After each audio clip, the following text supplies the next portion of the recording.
Ya, Jakarta, ada yang dari Jabodetabek, dan juga usia pernikahannya ini Masya Allah eh, beragam juga nih. Ada yang belasan, bahkan ada yang puluhan tahun nih.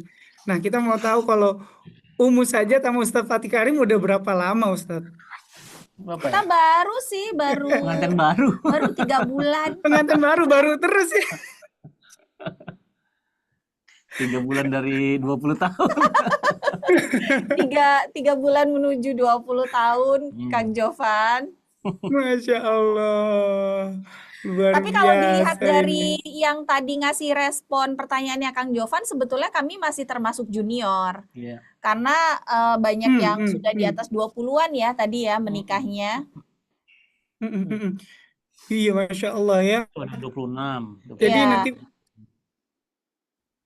jadi sebetulnya bisa nanti bisa kita, sharing ya mungkin ya iya nanti ya. betul, kita pengen tahu juga dari misalnya dari Bu Halimah, 25 tahun Abi, Hmm. Masya Allah. Mana Bu Halimah ya? Dari tadi Umi nyariin Bu Boleh Halimah. diaktifkan video-videonya. Terima kasih yang udah aktifin video, jadi bisa ngelihat langsung. Iya, nanti Bisa insya Allah ngeliat kami langsung juga itu pengen Masya Allah. belajar apa tipsnya sampai 25 tahun bisa tetap Hmm, Tuh ada Bu Halimah. mesra. Masya Masya Allah Bu Allah. Oh, ada Halimah. Pak Bobi tuh, 45 tahun berumah tangga dia. Merdeka. Makanya merdeka aja dia 45 tahun. Masya Allah. Memang Ya kalau Allah, Abi ngobrolin udah tentang 37 tahun. 37 Ibu Nur tahun. Fatia. Iya, Masya Nanti insya Allah Allah ya. kita ngobrol luar ya. biasa. Iya. Lah, Memang kalau ngobrolin tentang rumah tangga ya, dan Ustadz Fatih Karim, itu kan tidak lepas dari yang namanya cinta, konflik gitu ya, kemudian ada harapan gitu ya.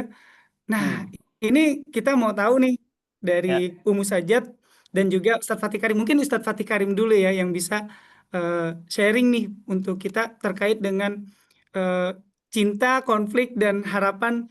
Bagaimana sih mengatur itu sehingga bisa eh, harmonis Ya. selamanya. Masya Allah. Amin, amin. Amin ya Gimana Allah. Ustadz?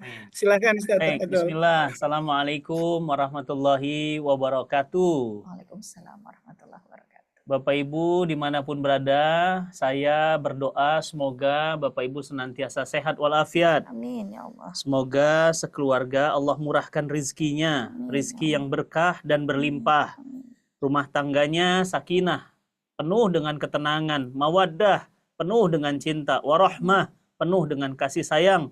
Anak-anak keturunannya soleh, solehah, dan kelak wafatnya husnul khotimah.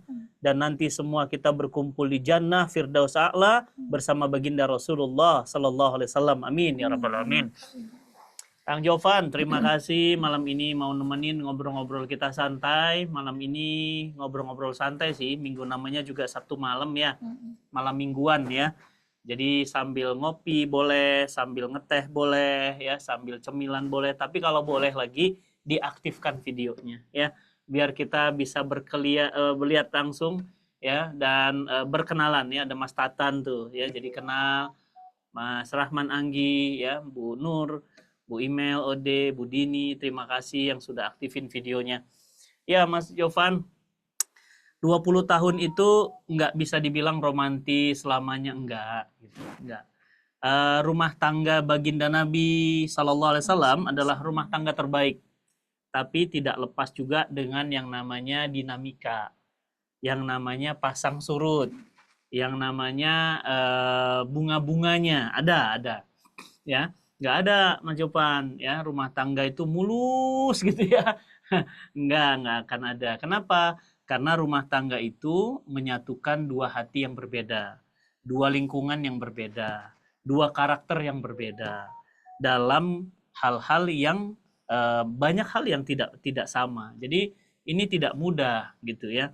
Jadi nggak mungkin ada rumah tangga yang mulus-mulus aja, dan tidak mungkin juga ada rumah tangga yang terus ya petaka, itu nggak juga ya.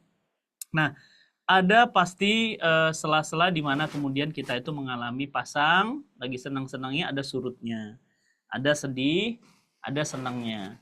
Kata Allah di dalam Quran, di Quran surat Tabarok Al-Mulk ya, Allah katakan alladzi khalaqal mauta wal hayata liyabluwakum ayyukum ahsanu amala. Jadi Kang Jovan, Bapak Ibu, teman-teman semuanya, rumah tangga itu ada hidup, ada matinya. Ada terang, ada gelapnya. Ada tawa, ada tangisnya. Itu semua ujian Allah agar kita menjadi hambanya yang mana paling baik amalnya. Ingat ya, paling baik amalnya. Ujian untuk melihat yang paling baik amalnya. Bukan yang paling banyak, Kang Jovan. Nah, hari ini kita berlomba-lomba paling banyak. Ya, paling banyak rumahnya, paling banyak mobilnya, paling banyak saldonya, paling banyak tanahnya, paling banyak tasnya, paling banyak baju stoknya, paling banyak cincinnya, sampai salamannya gini-gini ya. Assalamualaikum Ustadz, ya tangannya kalau salamannya. Enggak, ternyata Allah katakan liyabluwakum ayyukum ahsanu amala. Amal mana yang terbaik? Ingat ya, Bapak Ibu catat, bukan aksar, ya, bukan aksaru amala, tapi Allah sebutnya ahsanu amala. Lihat ya, Allah tuh memilih kata itu indah banget. Bukan paling banyak, tapi paling baik, Kang Jovan. Jadi bisa jadi Kang Jovan, yang tidak punya apa-apa itu lebih baik daripada yang punya banyak-banyakan itu. Ya, Kang Jovan sama dengan saya ya, dulu ketika anak masih kecil masih naik motor gitu kan. Nah, bisa jadi di masa-masa seperti itulah masa-masa yang paling baik justru. Karena yang dilihat itu amal, bukan hartanya. Ya. Nah, kita ini hari ini keliru. Yang dibangun adalah yang namanya fisik. Ya, yang namanya angka-angka. Nah, padahal yang dinilai apa? Yang paling baik. Jadi, Kang Jovan, kami 20 tahun berumah tangga ini tidak juga lepas dari yang namanya konflik. Ada. Tapi part-partnya sudah dilewati. Ya, part 5 tahun pertama. Ya, saya nanti juga pingin dengerin curhat dari teman-teman. Silahkan ya, Bapak Ibu nanti kita bisa ngobrol. Saya ikut dengerin ya, dan ikut ngasih solusi. 5 tahun pertama, part yang kami sudah lewati. Ini 5 tahun ini, Kang Jovan, part paling berat dalam rumah tangga kami. Kenapa? Karena saya dari keluarga broken home, Ummu Sajat dari keluarga yang baik-baik saja. Nggak mudah menyatukan dua hati dari keluarga yang berbeda. Ummu Sajat itu putih, saya itu hitam. Nggak bisa disatukan minyak dengan air, nggak bisa. Kenapa? Culture-nya beda. Kalau orang Sunda bilang shock culture. Orang Sunda itu. Itu bahasa Sunda ya, bahasa Ciamis ya. Shock culture. Shock culture itu apa? Ya saya hidup dengan keluarga broken home. Bapak ibu saya pisah, saya anak broken home dari SD, nggak pernah dapat kasih sayang orang tua utuh, ketemu sama orang yang baik-baik aja. Wah repot, sayanya bergejolak penuh luka, istri saya adem-adem aja. 5 tahun Kang Jovan, konflik. Diuji lagi apa? Ditambah 5 tahun itu bukan hanya ujian mental, tapi ujian harta. 5 tahun itu kami nyewa rumah setahunnya 5 juta, Kang Jovan. Kang Jovan kayaknya lebih mahal deh soal rumahnya ya. Saya setahun 5 juta, coba bayangin. Umi, setahun 5 juta itu bentuk rumahnya bagaimana? Ya gitu deh. Yang penting bisa selonjoran Ya. aja. Kang Ade, berapa sewa rumah setahun? Hah? Berapa setahun coba? Oh, biasa per bulan. Nah, Kali saya 12. sebulan itu berarti berapa sih? 500 ya? Enggak sampai 500. Enggak sampai 500 berarti. Sekitar 400-an. 400 ribuan. Ya, jadi Kang Jovan 5 tahun pertama udah dilewati, 5 tahun kedua berhasil dilewati, fasenya berbeda lagi. Kenapa? Karena mulai datang anak. Berbeda lagi di 5 tahun ketiga. Kenapa? Ujiannya sudah mulai ada. Nah, kalau udah punya tuh biasanya laki-laki banyak tingkah tuh. Mulai tuh banyak tingkah, mulai punya handphone bagus. Ya, Mas Tatan ya. Ya, Pak Rahman ya, Ji Bobi apalagi gitu ya. Udah 5 tahun ketiga nanti udah mulai tuh handphonenya udah bagus, mobilnya udah bagus. Udah mulai tuh ya. Udah mulai apa? Ya sudah mulai asik dengan handphonenya, sudah mulai asik dengan mobilnya, sudah mulai ekonomi pun sudah mulai reda masalahnya. Nah, 5 tahun keempat beda lagi ujiannya. Jadi Kang Jovan, kalau dari saya nggak benar sih kalau dikatakan rumah tangga kami itu romantis sepanjang hari, nggak juga. Ada juga diem-diemannya ada. Ya, ada juga ambek-ambekan ada. Tapi biasanya Kang Jovan nggak lama. Nggak lama. Kenapa? Karena kami punya kata kunci. Ternyata ditemukan kunci rahasia dalam berumah tangga itu ada prinsip yang namanya maaf memaafkan. Maaf memaafkan. Itulah kenapa Kang Jovan, kami kalau konflik nggak lama. Maaf, istri minta maaf, suami memaafkan. Suami minta maaf, istri memaafkan. Maaf itu password kebaikan. Maaf itu pembuka pintu kebaikan. Jadi jangan remehkan kata maaf. Jadi Kang Jovan, 20 tahun berumah tangga ini penuh dinamika ya. Umu juga tahu deh. Coba deh tanya Umu, ceritanya gimana? Coba. Nah, Iya kan? Iya, betul. Tambahin. itu Masya Allah. Dari Abi udah ya? Udah. Nah, kalau saya tuh mau cerita ini, Bapak Ibu dan teman-teman semuanya. Jadi kami itu menikah karena ada rasa serseran di hati. Mungkin ada sebagian yang menikah, apalagi yang dengan proses ta'aruf dan khitbah ya, karena kami ngelewatin proses itu, khitbah dan ta'aruf, itu yang nikah dulu baru tumbuh cinta. Tapi kalau kami berdua, cinta dulu baru menikah. Jadi ada rasa dulu di hati kami berdua. Cocok, baru kemudian kami menikah lewat proses khitbah dan ta'aruf itu tadi.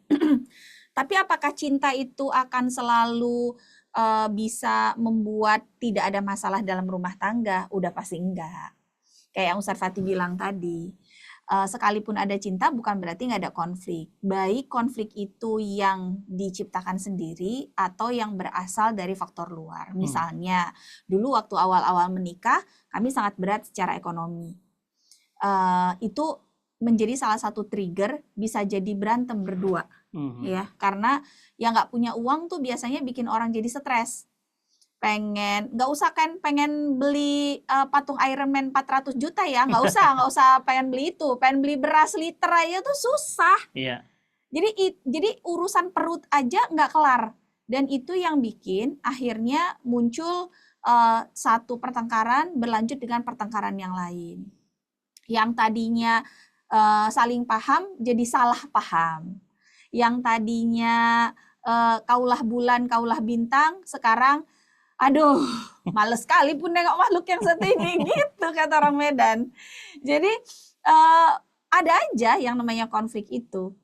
Tapi dalam perjalanannya waktu kami berdua sama-sama belajar. Lebih tepatnya saya sih, karena Ustadz Fatih itu beliau sudah lebih dulu mengkaji Islam sejak dari zaman kuliah. Dan kami rasakan ternyata sama-sama ngaji, sama-sama belajar, sama-sama tetap merasa bodoh, dan sama-sama terus nyari ilmu yang benar, itu menjadi salah satu faktor yang membuat kita berdua akhirnya yang salah paham jadi saling paham. Karena Ustadz Fatih udah duluan belajar dan saya belum, alhamdulillah saya banyak dituntun oleh beliau. Jadi kalau saya boleh pesan kepada bapak-bapak yang hadir di sini, jadilah pemimpin yang betulan buat para istri. Karena kami ini sebetulnya para istri, Pak, itu siap kok dituntun oleh seorang pemimpin yang punya ilmu dan punya cinta buat keluarganya. Dan dulu kan kita saling memilih masing-masing tuh kan karena sayang ya pastinya. Gak ada di sini kayaknya yang milih istrinya karena dihipnotis, kan gak ada ya. Gak ada juga yang milih suaminya ini karena diguna-guna, kayaknya enggak ya. Semuanya dipilih karena sama-sama saling sayang. Jadi itu pesan saya buat para bapak-bapak di sini mewakili suara hati ibu-ibu ya. Insya Allah kami siap dipimpin oleh suami yang punya ilmu dan juga punya kesabaran insya Allah.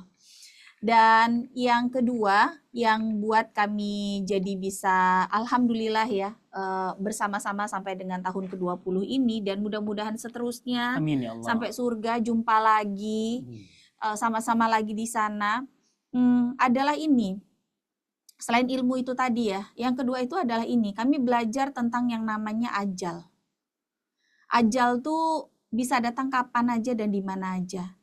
Banyak orang-orang terdekat kami, pasangan suami istri, yang ditinggal oleh pasangannya dalam keadaan sangat mendadak. Iya, Bi ya. Kami punya sahabat di daerah Bintaro. Suaminya itu naik sepeda, suka naik sepeda. Jadi ceritanya suaminya pagi-pagi itu naik sepeda naik sepeda sama teman-temannya, bilang sama istrinya, aku jalan duluan ya, nanti kita ketemu ya di sana gitu, kata suaminya. Oh ya udah, sehat, olahragawan gimana nggak sehat.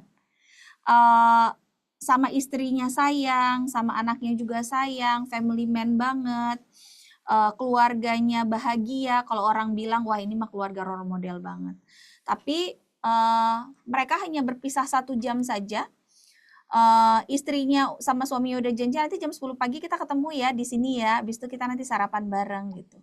Tapi telepon yang masuk ke istrinya sekitar jam 9 pagi itu bukan telepon yang suaminya bilang kita meeting pointnya pindah ya sayang, bukan itu. Tapi itu telepon dari rumah sakit yang bilang suaminya sudah dalam kondisi tidak bernyawa. Itu satu. Dan waktu kami takziah waktu itu, istrinya bilang, saya udah nggak tahu lagi mau bilang apa. Nggak nyangka udah pasti. Kaget udah pasti. Nggak siap udah pasti. Siapa sih yang siap? Orang dalam kondisi sakit aja kita pasti nggak siap untuk kehilangan. Ini sahabat hidup kita dunia akhirat, apalagi dalam kondisi sehat. Dan yang seperti itu berseliweran dalam 20 tahun pernikahan kami.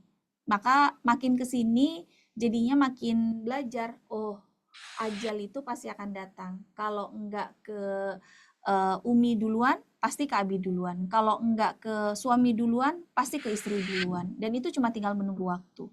Bisa dalam kondisi cepat, bisa dalam kondisi lambat, bisa dalam kondisi diawali sakit dulu, bisa sangat mendadak.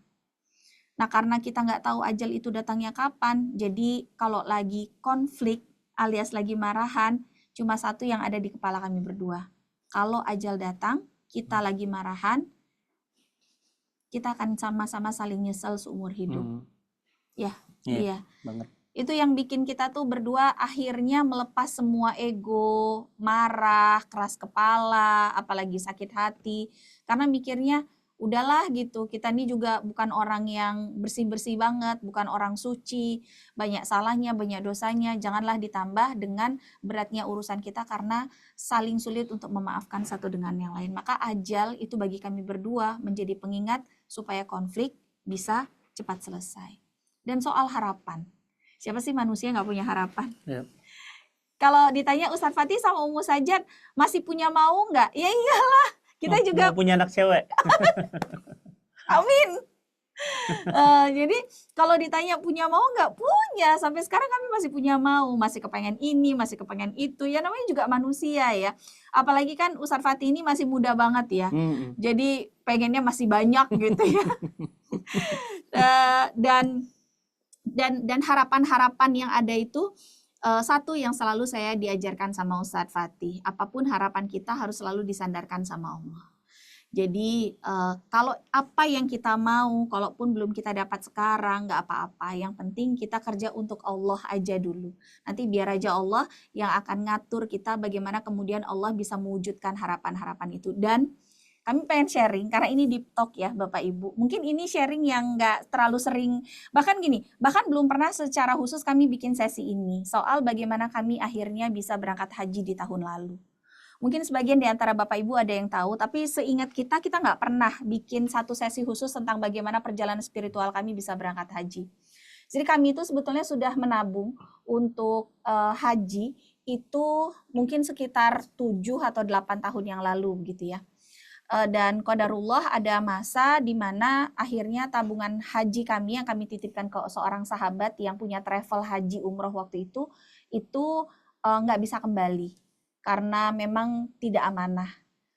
Ustadz Fatih waktu itu sudah akan menjadi pembimbing, saya yang bayar, tapi akhirnya uang sekitar sekian ratus juta itu hilang. Bukan hilang sih, dibawa kabur gitu. Dan sampai sekarang memang nggak balik. Dan sudahlah gitu, kami ikhlaskan saja.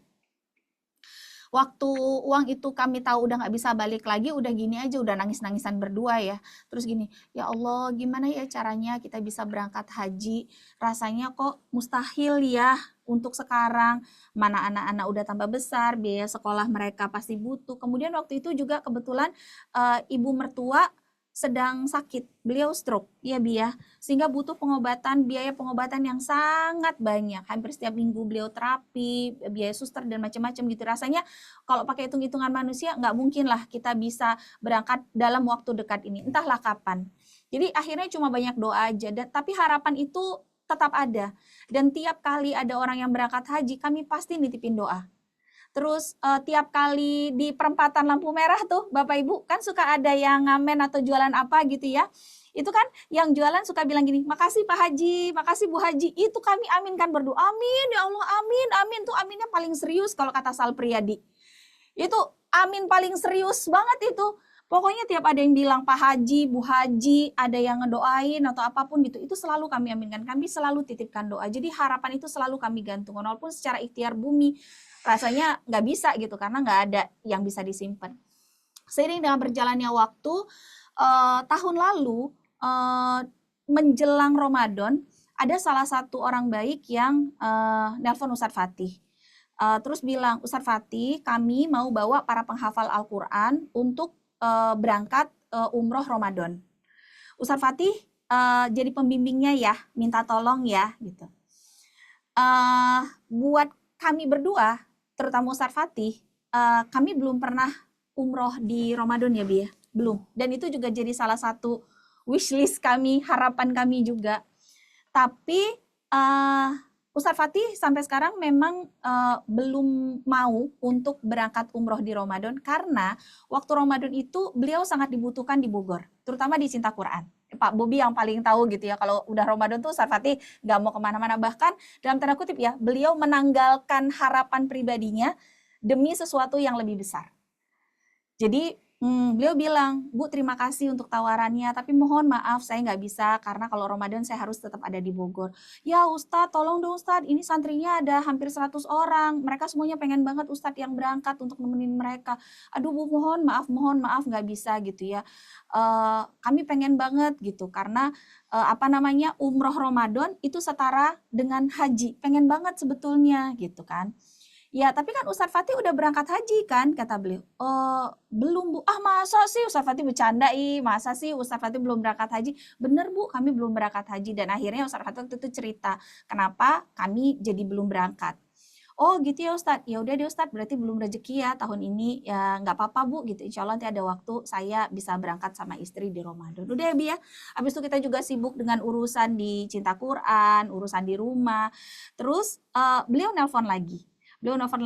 Terus beliau bilang, waktu itu masih Ramadan juga, beliau bilang, Ustadz Fatih, pengen berangkat haji. Iya Bu, pastilah, siapa yang nggak mau berangkat haji, tapi kayaknya belum dalam waktu dekat deh Bu, gitu. Kenapa nggak berangkat aja, kata beliau ya Bi ya. Iya Bu, pengen banget, doain ya Bu, ya itu salah satu harapan terbesar kami. Iya Ustadz, berangkat aja. Iya Bu, insya Allah. Enggak apa-apa Ustadz, ayo berangkat aja gitu. Iya Bu, enggak, maksud saya Ustadz berangkat aja tahun ini, tapi enggak sendiri ya Ustadz. Ustadz berangkat bareng sama Umi. Ah, maksudnya gimana Bu? Iya, Ustadz sama Umi berangkat haji tahun ini, mohon izin saya yang bayarin. Bapak Ibu, harapan yang tadi kami gantungkan sangat tinggi. Walaupun nggak tahu gimana ceritanya, ikhtiar buminya nggak ada sama sekali itu ya gitu. Itu Allah kabulkan di saat yang betul-betul tepat menurut kami. Karena waktu itu ibu mertua baru wafat beberapa bulan. Kondisinya Ustadz Fatih waktu itu sangat sedih karena ditinggal ibu. Dan buat saya ya, haji kemarin itu kayak hadiah dari Allah untuk seorang anak yang bakti sama ibu kandungnya, yaitu Fatih Karim, laki-laki yang ada di sebelah saya ini. Buat saya itu kayak hadiah karena mendampingi seorang laki-laki, seorang anak yang bakti sama ibunya. Jadi kalau buat teman-teman di sini yang masih punya bapak dan ibu, baktinya pol-polan aja deh. Nanti biar aja Allah yang akan mengganti pol-polannya bakti bapak ibu semuanya dengan sesuatu yang sangat indah dan pasti akan surprise banget pada waktunya. Dan kalau pasangannya sedang menemani suami atau istrinya yang lagi bakti sama orang tuanya dalam kondisi sakit, apalagi harus keluar biaya banyak gitu ya, sabar ya, ditemenin, dikasih semangat. Insya Allah nanti juga akan ada balasan dari Allah buat siapapun yang dampingin dengan sabar pasangannya, insya Allah. Jadi kami akhirnya Allah berangkatkan haji tahun lalu. Jadi kami tuh daftar hanya sekitar 2 bulan atau 3 bulan gitu ya Bia, sebelum berangkat haji. Oh enggak, kami Ramadan dan Zulhijjahnya kan udah berangkat haji, jadi cuma berselang 2 bulan saja. Dan waktu kami mau berangkat itu gini, waktu kami mau manasik ya, kami udah gini, kita ya Bia, mau dikasih hotel yang jaraknya 3 kilo, 5 kilo juga dari Masjidil Haram, nggak apa-apa, yang penting bisa haji, udah dihajiin, nggak bayar sepeser pun, masa mintanya yang macem-macem. Alhamdulillah udah diberangkatin haji, waktu itu kayak gitu. Jadi kami nggak punya ekspektasi apa-apa sama sekali. Ketika kami manasik, kami dipersilakan untuk duduk di satu tempat gitu ya, dan disitulah kami baru tahu bahwa ternyata kami diberangkatkan dengan fasilitas terbaik, fasilitas bintang 5, sesuatu yang di luar ekspektasi kami. Lagi-lagi berangkat haji mendadaknya aja udah hadiah besar buat kami dari Allah. Terus yang kedua, berangkat berdua aja itu juga udah sesuatu yang kayaknya agak mustahil dalam waktu dekat. Kemudian yang ketiga, diberangkatkan dengan fasilitas terbaik, itu juga jadi sesuatu yang wow banget buat kami berdua. Ternyata dan selama kami berada di sana, yang lebih indahnya lagi, kami udah mikir gini, kayaknya kita berangkatnya cuma yang pendek ini waktunya, karena kan pasti mahal kalau makin lama. Ternyata enggak. Ternyata kami bisa menikmati sekitar 28 hari perjalanan di sana. Dan itu sangat indah buat kami berdua. Biasanya kalau berangkat haji atau umroh, Abi jadi pembimbing ya Bi ya. Tapi kemarin waktu haji kami betul-betul menikmati sebagai jamaah. Nggak boleh ngisi kajian. Nggak boleh ngisi kajian. Jadi betul-betul kami me time berdua dan me time sama Allah. Ternyata banyak hadiah yang akan Allah berikan dalam sebuah perjalanan rumah tangga yang di dalamnya ada harapan yang digantungkan hanya untuk Allah saja. Dan kami belajar banyak dari pengalaman haji kemarin Bapak Ibu, bahwa ternyata baik suami maupun istri ketika dia punya harapan yang sama dan dia punya keyakinan yang sama, terus berjuangnya sama-sama, nanti sama Allah pasti akan dikabulkan juga insya Allah di waktu yang tepat. Jadi kami doakan Bapak Ibu semuanya juga punya harapan yang sama. Dan terakhir saya berangkat ke Tanah Suci itu di Januari, ya Bi ya. Kalau Ustadz Fatih kemarin haji juga alhamdulillah Allah berikan kesempatan lagi untuk ke Tanah Suci untuk membadalkan almarhumah ibu, sekaligus juga untuk membimbing jamaah. Dan cerita badalin ibu itu juga cerita yang luar biasa. Jadi tahun lalu, ini sedikit lagi ya sebelum kita buka sesi ngobrol sama Bapak Ibu. Jadi waktu kami haji tahun lalu, udah kepikir untuk minta tolong orang lain untuk badalin almarhumah. Karena beliau memang belum berhaji dan itu jadi salah satu mimpi beliau ya Bi ya sebelum wafat. Udah gini, Mi berapa ya Mi kalau misalnya badalin haji? Kami udah nanya tuh sama travelnya, berapa ya kalau misalnya mau badalin haji? Oh segini Ustadz, kayaknya kita ada deh duit segitu. Mau kita keluarin aja nggak? Kata Ustadz Fatih, biar Mama udah langsung haji tahun ini bareng sama kita. Tapi saya nggak tahu kenapa ya, waktu itu saya punya keyakinan gini, saya yakin pasti nanti yang akan badalin adalah salah satu dari anaknya. Dan harapan saya yang badalin itu adalah Ustadz Fatih. Terus saya bilang sama Ustadz Fatih, Abi, jangan deh, jangan dibadalin deh. Kenapa? Karena badal terbaik adalah oleh keluarga terdekat, oleh anaknya sendiri. Bismillah deh, Abi tahun depan pasti akan berangkat lagi. Nggak tahu dari mana, nggak kepikir juga orang haji aja dihajiin. Boro-boro lagi tahun depan mau mikirin bakal naik haji lagi ya gitu. Cuma nggak tahu, saya yakin aja. Insya Allah Debi, tahun depan Abi berangkat lagi. Walaupun nggak sama Umi, tapi Abi akan berangkat. Niat Abi udah untuk badalin Mama. Dipasang niatnya tahun ini, mudah-mudahan tahun depan berangkat. Dan benar, Alhamdulillah. Beberapa bulan sebelum musim haji, dihubungi oleh Prof. Syafi Antonio untuk menemani beliau menjadi pembimbing haji, dan alhamdulillah selesailah harapan kami yang lain, yaitu membadalkan almarhumah ibu untuk berhaji. Alhamdulillah.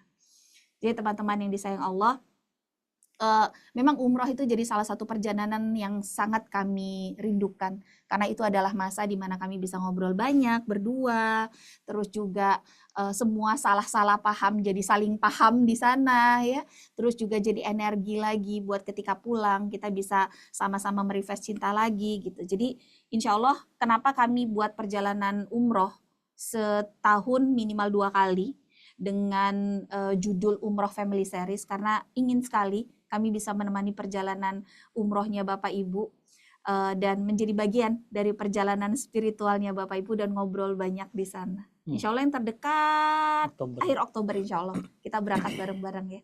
Itu dulu mungkin, nanti kita lanjutkan dengan sesi ngobrol-ngobrol. Wallahualam bishawab. Allah, luar biasa. Dengar kisahnya Umu Sajat dan Ustadz Fatih tuh rasanya kita tuh kayak pengen, Ustadz umroh ya Ustadz bareng kita gitu. Ustadz saya pengen dong ikut umroh bareng Ustadz gitu, pengennya jadi berasanya kayak gitu ya, Masya Allah. Jangan kaget ya Kang Jovan tiba-tiba berangkat umroh. Allah tuh sering buat kagetan loh, beneran serius. Amin, amin. Kang Jovan mau nggak saya kasih rahasia? Bapak Ibu mau nggak saya kasih rahasia nih? Mau banget itu. Rahasia serius. Kalau mau dikasih Allah kagetan, sering-sering ngagetin orang dalam kebaikan. Coba deh. Kalau mau dikagetin Allah, sering-sering kagetin orang lain dalam berbuat baik. Kebaikan ya. Ya, contoh gini, udah kagetin aja. Misalnya ada orang gitu ya, yang dia jalan dorongin sampah, kagetan aja. Kita ada rezeki apa misalnya, ya tergantung kemampuan ya. Kalau ada uang atau apa, ada barang, udah aja tiba-tiba masukin tuh ke tangannya atau ke kantongnya. Begitu dia lihat, tapi dia harus kaget dengan angkanya, Kang Jovan. Saya kasih tau bocorannya. Kalau dia cuma segitu, dia nggak kaget.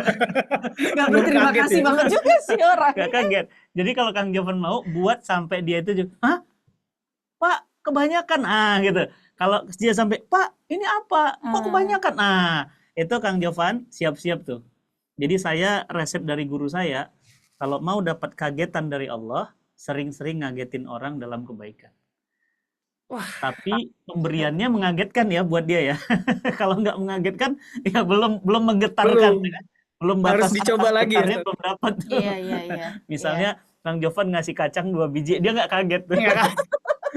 Nggak 2 biji juga kali kacangnya, 2 bungkus kali. Ya, jadi Bapak Ibu siap-siap ya, kasih aja kagetan ya. Teh Ica tuh sering tuh ngasih kagetan gitu, makanya sering dikaget-kagetkan sama Allah. Iya. Ya, berangkat haji kemarin berdua sama suami ya, itu daftarnya udah mepet banget. Iya benar. Bahkan di saat orang tidak keluar visa, Kang Jovan.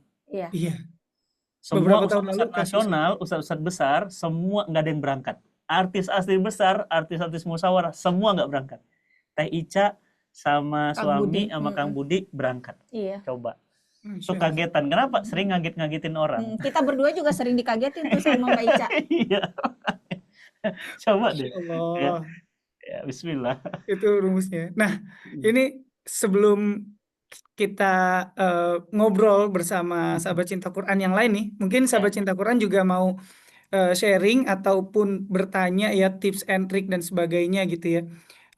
Sebelum itu saya mau highlight dari Ustadz Fatih dulu nih tentang kunci rumah tangga bisa bersama atau bisa harmonis gitu ya.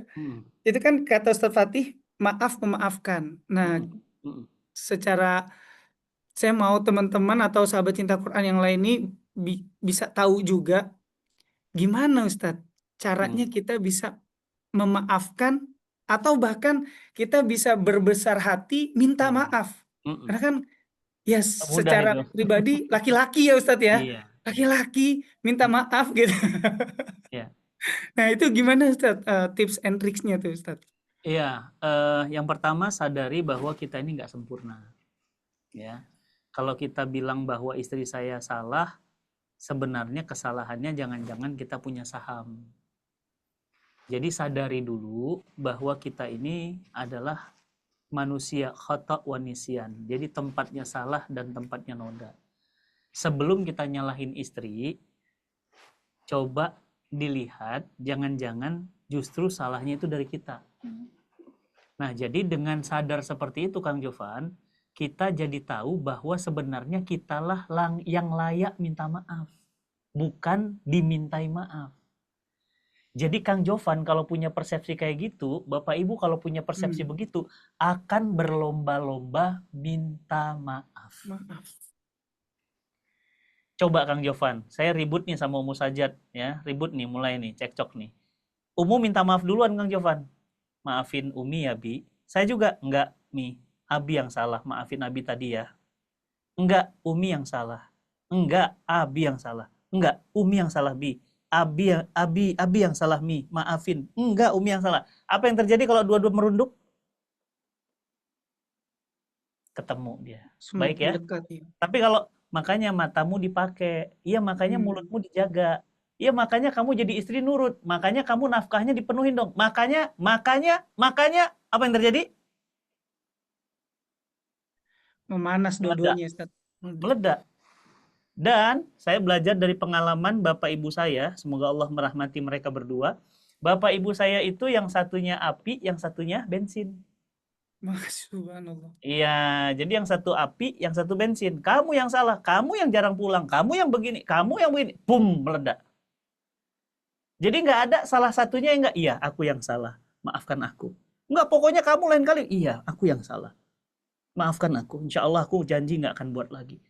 Kira-kira Kang Jovan tabrakan motor di jalan, padahal Kang Jovan yang salah, kemudian orang itu bilang apa? Maafkan saya Pak, saya yang salah Pak. Kalau Kang Jovan mau nyalahin lagi, dia terus merunduk lagi, maafin saya Pak, saya siap ganti Pak. Kira-kira hati Kang Jovan gimana? Iya. Ya udah sono, pergi kamu, iya Kak? Iya.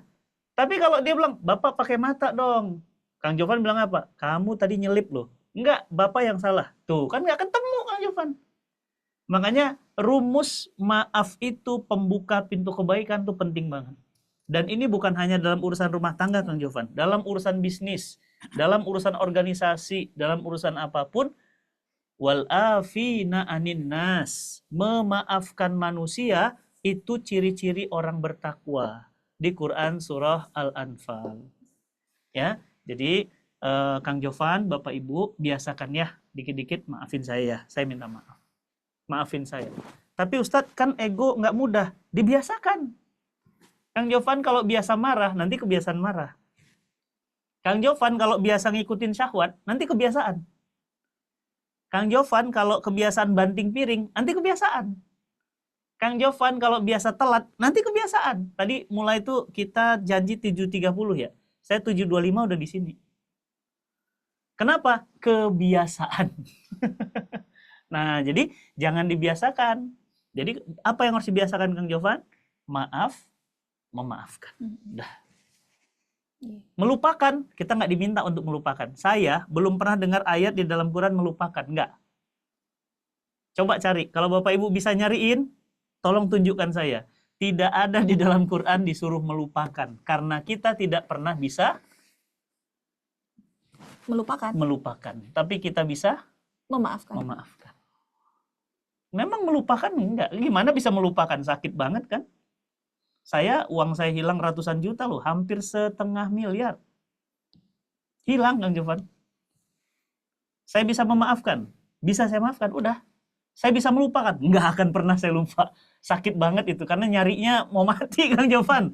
Itu kaki jadi kepala, kepala jadi kaki. Udah entah gimana-gimana itu nyarinya. Ya, jadi bisa saya memaafkan. Udah saya maafkan.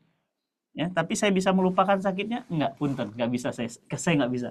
Saya sakit banget sih gitu. Tapi saya sudah maafkan, udah saya maafkan. Mm. Kalau saya nggak maafin Kang Jovan, udah saya laporin ke polisi. Lumayan loh Kang, 2 tahun loh bisa dipenjara dia. Tapi nggak saya tuntut. Saya maafkan. Ya, bismillah. Insyaallah, alhamdulillah. Luar biasa. Baru sebentar loh kita udah dapat insight. Kayaknya yang kayak gini tuh banyak banget dan bisa banget kita praktekin ya. Bismillah, bismillah kita praktekin bersama ya sahabat cinta Quran sekalian ya. Saya juga mau mengucapkan selamat datang nih untuk Pak Aryawan Rahmat dan Ibu Riki, Masya Allah. Udah berkesempatan bergabung, selamat datang. Dan juga para sahabat cinta Quran juga yang baru bergabung, selamat datang. Bisa deep talk, ngobrol bersama Ustadz Fatih Karim dan Umu Sajat. Dan sekarang saatnya kita memberikan kesempatan untuk sahabat cinta Quran yang mau sharing, yang mau bertanya, ataupun yang mau memberikan kisah dalam rumah tangganya tentang Boleh. cinta, konflik, dan harapannya. Silahkan, boleh raise hand, boleh dibuka fitur kameranya, dan dibuka mic-nya ya, bisa berbicara langsung bersama Ustadz Fatih Karena Karim dan juga dalam kisah orang Sajat. lain akan ada pelajaran yang berharga. Iya. Masya Allah. Makanya saya senang banget dengerin kisah orang. Silakan. Silakan. Siapa? Tafadhol, siapa nih yang mau? Ustazah Ica di Sukabumi, mangga. Nah, Karena sekarang banyak ngisi pengajian ya. Iya, Iya, Masya saya aduh. Allah. Masya Allah, muridnya Umu sekarang Enggak, sekarang jadi gurunya guru. Umi. Oh, Masya Allah. Udah banyak ngisi pengajian. Tapi sedih, Mbak Ica lagi sedih. Kenapa? Soalnya Kang Budinya lagi nggak ada, lagi safar. Allah. Makanya kan lihat kan dari tadi lesu gitu, sedih. Sedih. Soalnya separuh jiwanya pergi. Separuh jiwanya. Mangga silakan, ada di antara Bapak Ibu yang mau cerita. Mungkin Mbak Nana tuh ada. oh ada Mbak Nah, Nana. Mbak Oh Nana. iya, ada yang raise hand. Silakan Mbak Nana. Silakan Mbak tafadhol. Nana.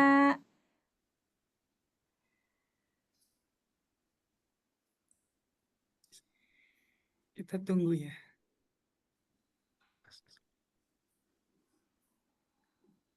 Silakan Mbak Nana. Belum Bangsa. kedengeran suaranya. Oh Nah, iya.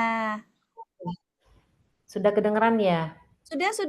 Ya, Mohon maaf saya off kamera ya Ustadz. boleh. Bismillah. Bismillahirrahmanirrahim. Mau sharing aja di usia pernikahan kami 26 tahun ini ya seperti Ustadz bilang 26 tadi, tahun. kita tidak bisa melihat dari kuantitas. Kita harus lihat dari kualitas. Betul. Saya belajar parenting ini juga baru belum ada 10 tahun. Masya Allah. Setelah belajar, saya punya anak udah usia hampir 15 tahun baru belajar parenting. Padahal kan parenting itu kan pengasuhan anak. Kan menikah itu tujuannya, saya bicara ini juga karena setelah belajar. Menikah itu kan tujuannya untuk ibadah dan punya keturunan. Nah, kemarin juga saya baru dapat sharing dari seorang ustadz. Ketika benihnya baik, lahannya baik, maka keturunannya itu akan bercahaya. Lama itu saya sampaikan ke putra saya, usianya hampir 26, yang insya Allah akan menikah 3 Oktober nanti, Ustadz. Masya Allah. Selamat ya, udah punya mantu. Mau punya mantu. Mau punya mantu. Ya, saya juga sedang proses belajar mengikuti apa sunnah-sunnah Rasul. Rasulullah menikah di hari Jumat. Saya alhamdulillah anak juga mau melakukannya. Dan itu hanya akad nikah dan syukuran aja Ustadz. Alhamdulillah anak-anak mau menyisihkan uangnya buat nanti kebutuhan berikutnya untuk usaha. Nah, balik lagi dari pernikahan yang tadi, saya berbelajar, ya Allah, sebelum menikah itu kita harus memastikan dulu pasangan kita. Karena kan nanti mempengaruhi ke keturunan. Tapi balik lagi, saya sempat begini, kenapa aku dulu enggak belajar ya. Saya waktu itu menikah umur 29 tahun. Saya mikirnya dulu, aduh umurku udah 9 nih, bentar lagi kayak gimana. Padahal kan jodoh itu udah pasti. Dan menikah itu jangan karena terpengaruh karena udah umur, harusnya diniatkan, semua kan kembali lagi ke niat gitu. Niatnya karena Allah, karena ibadah. Itu kembali lagi saya sampai kemarin ke anak saya, luruskan niat. Nah, kembali lagi mengenai pengasuhan anak, ternyata mengasuh anak itu ada tahap-tahapannya, dari 0 sampai 5, 5 sampai 10. Kalau sebelumnya kan belajar cuma dari orang tua, dari kata-kata orang, "Iya, biasanya itu kalau umur segini nih begini, biasanya." Kan kita nggak punya dasarnya, gitu kan. Hmm. Nah, terus kita harus kalau dulu sekolah cari yang bagus karena ngerasa dulu sekolah di sekolah asal impres apa negeri, anakmu harus sekolah bagus yang bernama. Ternyata yang dibutuhkan itu adalah pendidikan dari rumah, dari orang tua, dan kuatnya hubungan anak dengan orang tua. Ketika dia bergaul di luar sana dengan teman-teman lingkungan yang melatar belakang berbeda, ketika pondasinya kuat, dia juga akan kuat menghadapi pengaruh dari teman-temannya, gitu. Jadi tidak mudah dimasukin hal yang negatif. Dan ketika umpamanya kita juga ekonomi mampu, bahkan sangat mampu, tidak maksudnya gini, tidak ada salahnya dan sangat tidak ada ruginya untuk mengajarkan anak hidup sederhana. Karena kehidupan ekonomi kita tidak tahu ke depannya bagaimana. Orang tuanya tiba-tiba seperti tadi Sajat bilang, orang tuanya tiba-tiba meninggal, gitu kan? Gitu. Seperti saya waktu itu ada seorang mentor juga sharing, yang punya penghasilan per bulan tuh ratusan juta, tapi di rumahnya anaknya itu tidak boleh menyuruh pembantu. Semua pekerjaan, semua anaknya itu punya kewajiban, yang paling hal kecil, tanggung jawab untuk kamarnya masing-masing. Jadi ketika waktu COVID tidak ada penghasilan, mereka seperti biasa, tidak masalah mengerjakan hal itu, gitu. Nah, itu saya rasakan ketika waktu itu saya kerja, anak umur 3 bulan, saya tinggal. Saya nggak punya perasaan bersalah. Ketika sekarang, ya Allah, kok aku tega ya ninggalin bayi umur 3 bulan. Pulang kerja capek, hanya sisa-sisa tenaga yang saya berikan ke anak. Padahal kan di waktu pagi itu energi kita maksimal harusnya ke keluarga. Ini saya berikan di kantor. Jadi, nah itu kan sudah berlalu, walaupun saya pasti ada merasa bersalah, tapi saya sedang belajar untuk menerima takdir. Makanya saya sampaikan ke anak saya kan laki-laki. Kamu sebagai laki-laki fokus untuk mencari nafkah, istri kamu untuk mengurus suami dan anak. Tapi bukan berarti ketika kamu di rumah, kamu juga tanggung jawab. Memang laki-laki itu tanggung jawabnya sangat besar. Ketika dia menikah, bertanggung jawab juga kepada mertuanya ketika istrinya anak tunggal. Tanggung jawab ke anaknya. Dia bilang gitu. Memang tidak mudah. Nah, ini PR kami ketika kami dulu bekerja, anak tidak dididik sebagaimana mestinya. Sekarang kami baru belajar terseok-seok. Ya, sekarang minta pertolongan Allah. Alhamdulillah saya bertemu dengan teman-teman yang soleh dan soleha, termasuk ini tadi sharing dari WA group. Topiknya, wah bagus ini. Saya sebelumnya pernah juga beberapa kali ketemu Ustadz Fatih Karim, dan sempat juga sebenarnya Ustadz Fatih Karim ketemu anak saya, putra saya. Mungkin Ustadz Fatih Karim ingat nggak dulu waktu di Bogor, yang anak-anak bikin surat cinta buat orang tuanya, waktu di Bandung deh kalau salah. Terus putra saya dicari kemana, terus akhirnya di panggung baca surat. Terus langsung Ustadz Fatih Karim kasih Al-Quran, terus kasih madu dan kasih nomor pribadinya Ustadz bila anak saya perlu sharing. Masih ingat ya Ustadz? Masih Bu, insya Allah. Itu udah lama itu. Mungkin udah lupa ya. Ya udah lama. Iya, ya itu.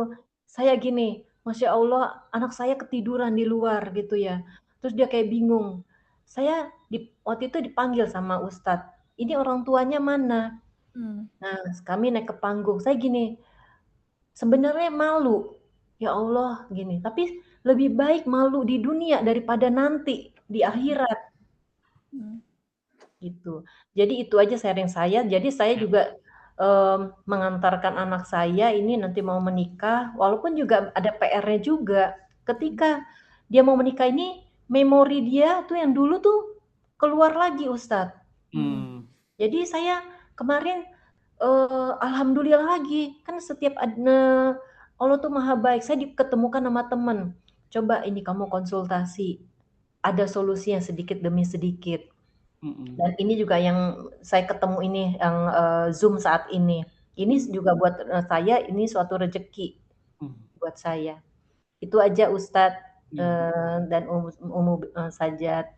Terima kasih banyak Alhamdulillah. Mbak Nana, Makasih, berkah, lancar semua Insya Allah. persiapan akad nikah putranya. Amin. Ya. Amin. Salam dari kami buat beliau. Ya, amin. Ya, Terima kasih. Mohon maaf lahir batin. Assalamualaikum warahmatullahi wabarakatuh. Waalaikumsalam warahmatullahi wabarakatuh. 26 tahun tapi masih tetap belajar ya ya. Iya. Insya Allah. Dan Kang Jovan dan Bapak Ibu semuanya, apa yang disampaikan sama Mbak Nana tadi, kami berdua 100% setuju.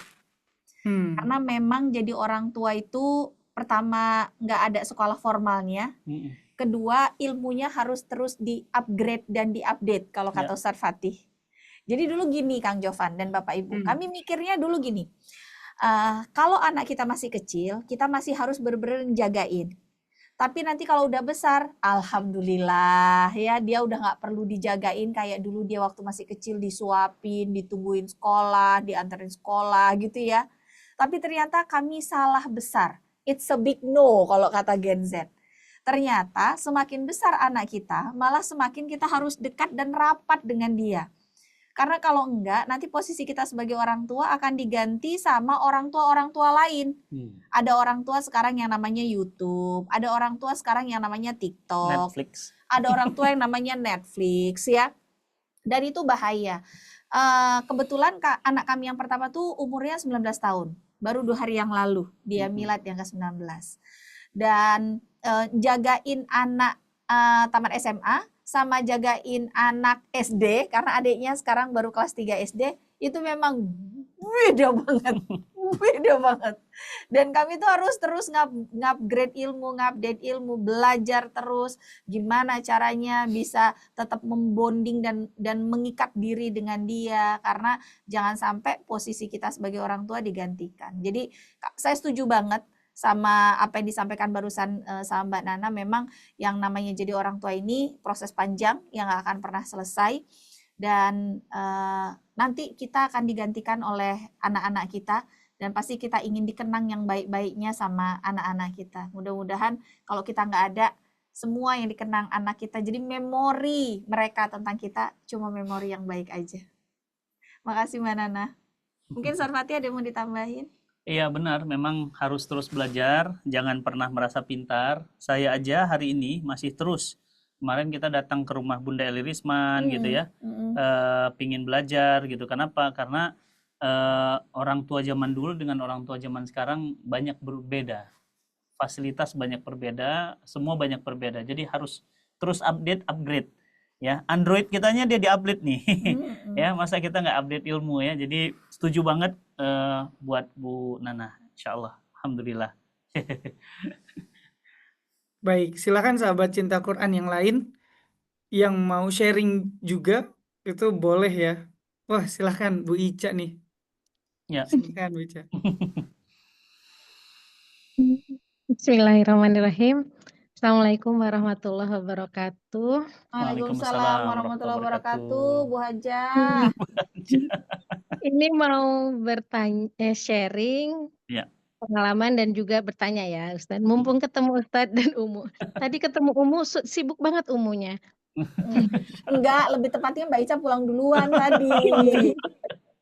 Iya, buru-buru, aduh takut macet ke Sukabumi.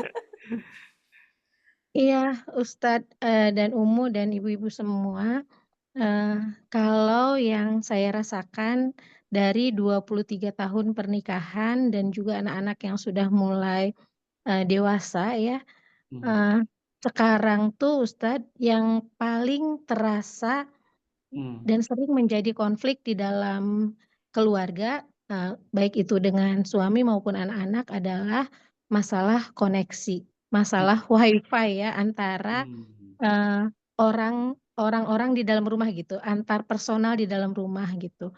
Kalau dulu sangat terasa, misalkan sejak 5 tahun pernikahan, 10 tahun pernikahan, dan anak-anak masih kecil, itu koneksi antar anggota keluarga itu masih sangat terasa.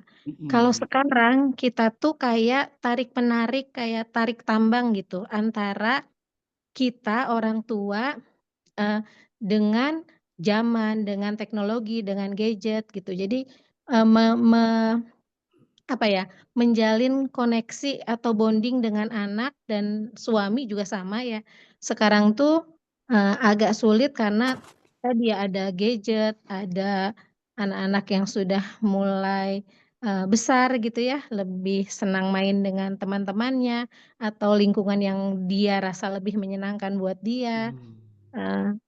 Itu kalau yang saya rasakan saat ini Ustadz. Mungkin nanti Ustadz dan Umu bisa memberikan masukan kepada saya dan ibu-ibu semua yang mungkin merasakan hal yang sama terhadap masalah koneksi ini gitu.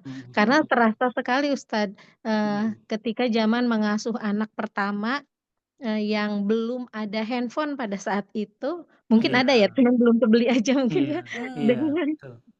Dengan anak yang paling kecil yang ya sudah pegang handphone, apalagi sejak waktu corona itu kan anak online semua belajarnya, jadi terpaksa mereka kan harus belajar di waktu yang sama gitu. Jadi semua dibekali handphone satu-satu supaya bisa tetap sekolah gitu kan pada saat itu.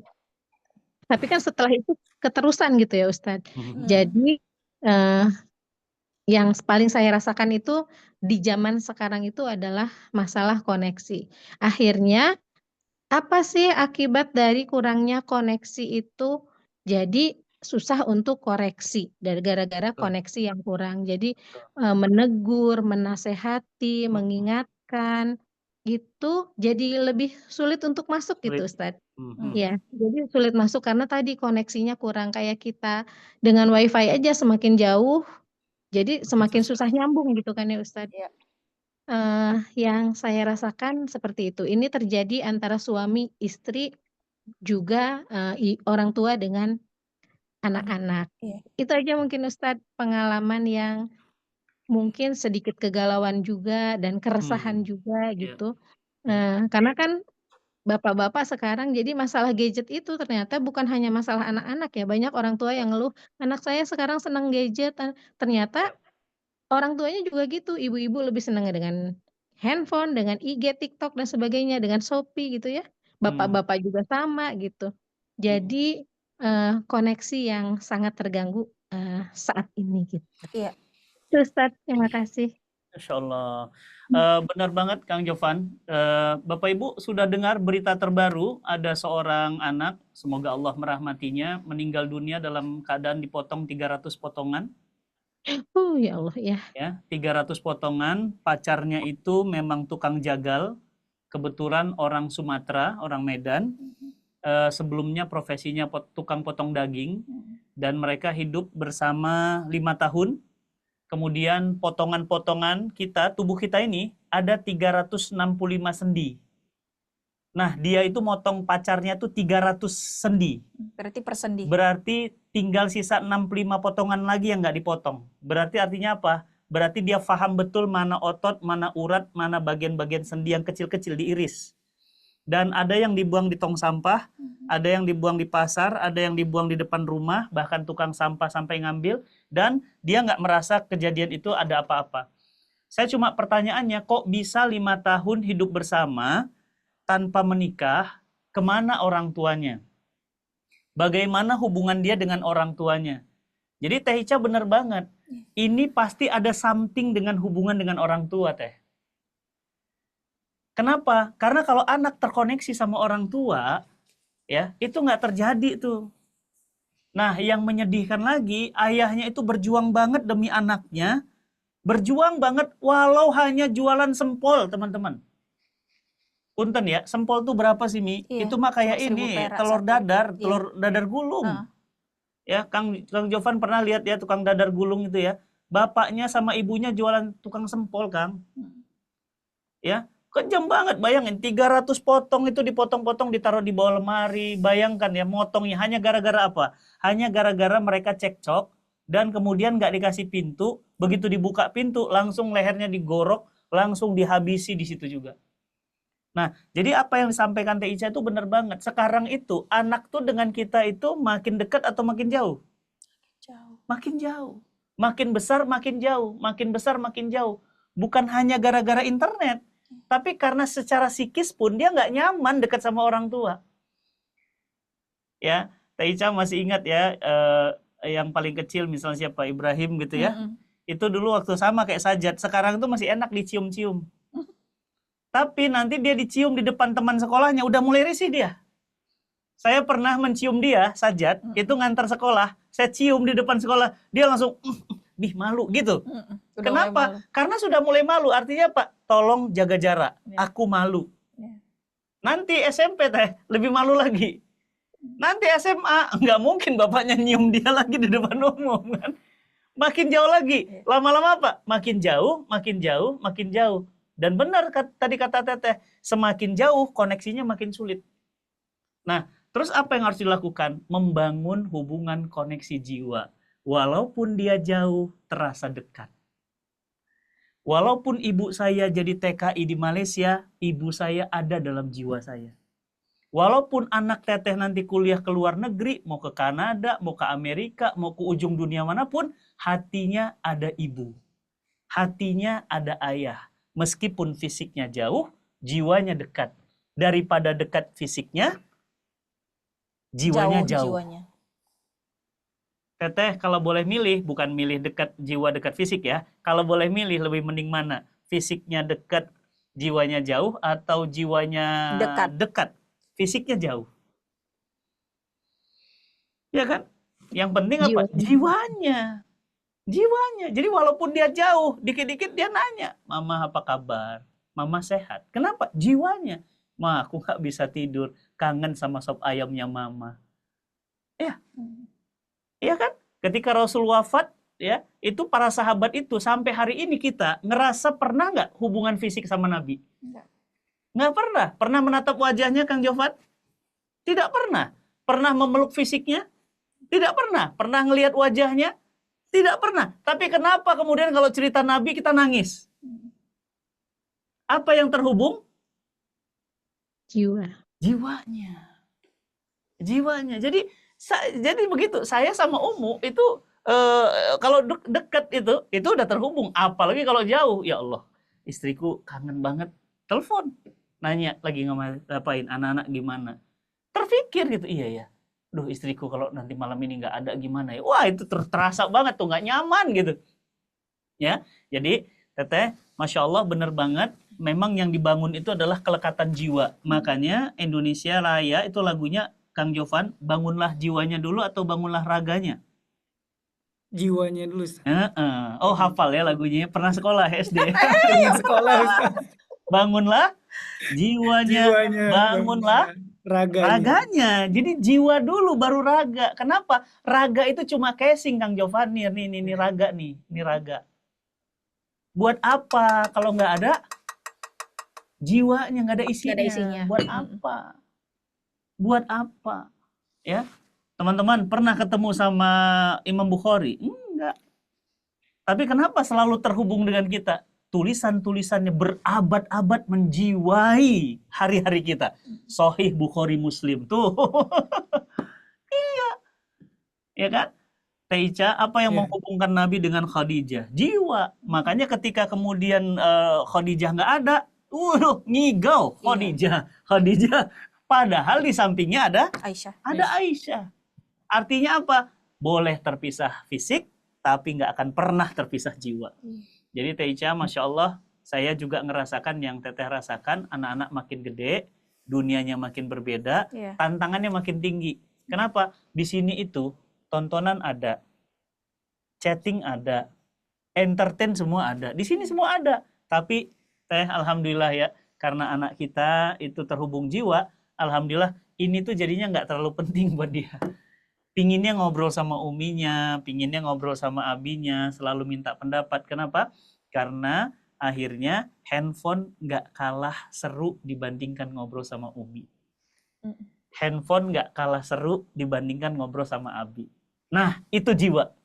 Nah, selalu koneksikan jiwa, insya Allah. Kalau jiwa sudah terhubung, nggak akan ada yang bisa mengganggu kita. Mm-mm. Kuat jiwanya. Bismillah Teh. Betul. Umi tambahan. Mungkin saya tambahkan satu lagi ya. Jadi gini, sebelum terkoneksinya anak kita dengan kita udah punya koneksi belum sama suami kita atau sama istri kita? Nah, itu juga ngaruh. Karena gini, sepengalaman kami ya Bapak Ibu, anak itu kan ngelihat bagaimana orang tuanya berinteraksi ya. Gimana sih bapaknya ngobrol sama ibunya, gimana sih cara ibunya ngomong sama ayahnya. Kalau ngobrol itu tatapan matanya aja udah sama-sama sinis ya, terus ngobrolnya cuma seperlunya, seadanya, jarang ngobrol di rumah, terus minta anak untuk ngobrol dong, terbuka dong sama mama, cerita dong sama mama. Ya anaknya tinggal bilang, emang mama ngobrol sama papa? Nah, kena tuh kita. Memang papa sama mama suka cerita gitu, aku malah sering lihat papa di sudut sana sama HP-nya, mama di sudut sini sama HP-nya, senyum-senyum, ketawa-ketawa, teleponan sama temannya, tapi sama papa nggak pernah ketawa, nggak pernah senyum. Jadi kadang-kadang gini, kita nuntut anak kita untuk banyak terbuka dan cerita sama kita, tapi kita sendiri lupa untuk membangun koneksi dengan pasangan kita. Kok kamu pinter banget sih? Makanya kan kamu pilih jadi istri kamu, ya? Pinter banget sih. Iya kan, Mi? Jadi kalau kami ngisi training parenting gitu ya, Bapak Ibu, kami selalu bilang kayak gini. Ustaz Fatih sih sebetulnya yang ngajarin saya. Sebelum kita bicara tentang pendidikan anak, yuk kita benerin dulu hubungan di antara kita berdua. Karena kami berdua sangat percaya dan yakin orang tua yang dia berhasil mendidik anaknya, dia biasanya sudah membangun koneksi yang sangat dekat dan erat dengan pasangannya. Anaknya tinggal ngelihat aja gitu. Bapak sama ibu bawaannya bercanda terus walaupun udah tua, akhirnya mereka juga pasti akan sama kita juga pasti akan dekat.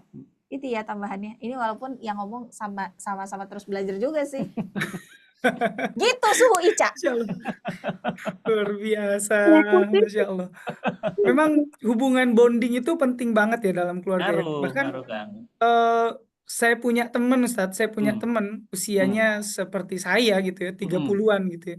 Oh, udah tua dong. Itu ke orang tuanya itu sungkan atau jarang banget. Bahkan hampir nggak pernah Ustadz buat bilang sayang gitu. Aduh. Saya bilang, kenapa?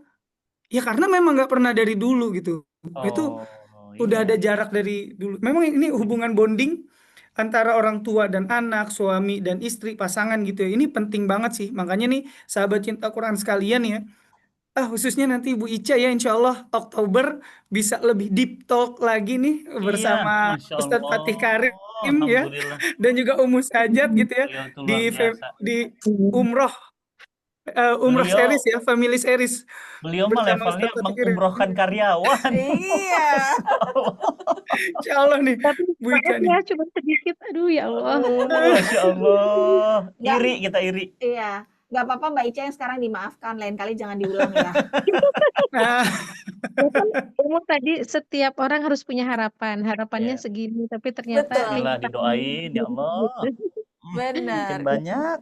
Ya amin, Insya Allah. Ya ini di Umroh Family Series nih Ustadz, Ummu, dan juga sahabat cinta Quran yang lain nih, bukan cuma sekedar ibadah ya. Ibadah udah pasti itu jadi nomor 1 ya, tapi di Umroh Family Series juga kita bisa bonding bersama keluarga, namanya Family Series gitu ya. Nah, jadi ini bisa mendekatkan, merekatkan hubungan lagi nih. Apalagi di tempat yang mulia, di tanah yang mulia, Masya Allah nih.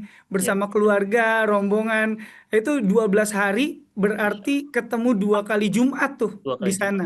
Di Mekah dan di Madinah. Full bersama Ustadz Fatih dan Ummu Sajat. Nanti mungkin kisahnya seperti apa nanti Ummu Sajat dan Ustadz Fatih ini bisa berbagi lagi nih. Ya. Ini penting banget nih buat keluarga nih. Gitu ya Ustadz ya. Jadi Betul banget. healingnya di Mekah dan di Madinah. Wah, itu luar biasa banget. itu. Betul banget. Betul. Dan saya di Terus sana, Kang menguatkan Jovan, koneksi dengan Allah ya. iya Teh, Benar. betul banget. Teteh dan teman-teman semuanya, Kang Jovan, saya pernah dapat pelajaran berharga. Seorang suami wafat di Madinah, kain ihramnya belum dipakai, suaminya meninggal hari Jumat, disolatkan ratusan ribu jamaah Masjid Nabawi, dimakamkan di makam baki. Iya. Istrinya ya Allah nangisnya.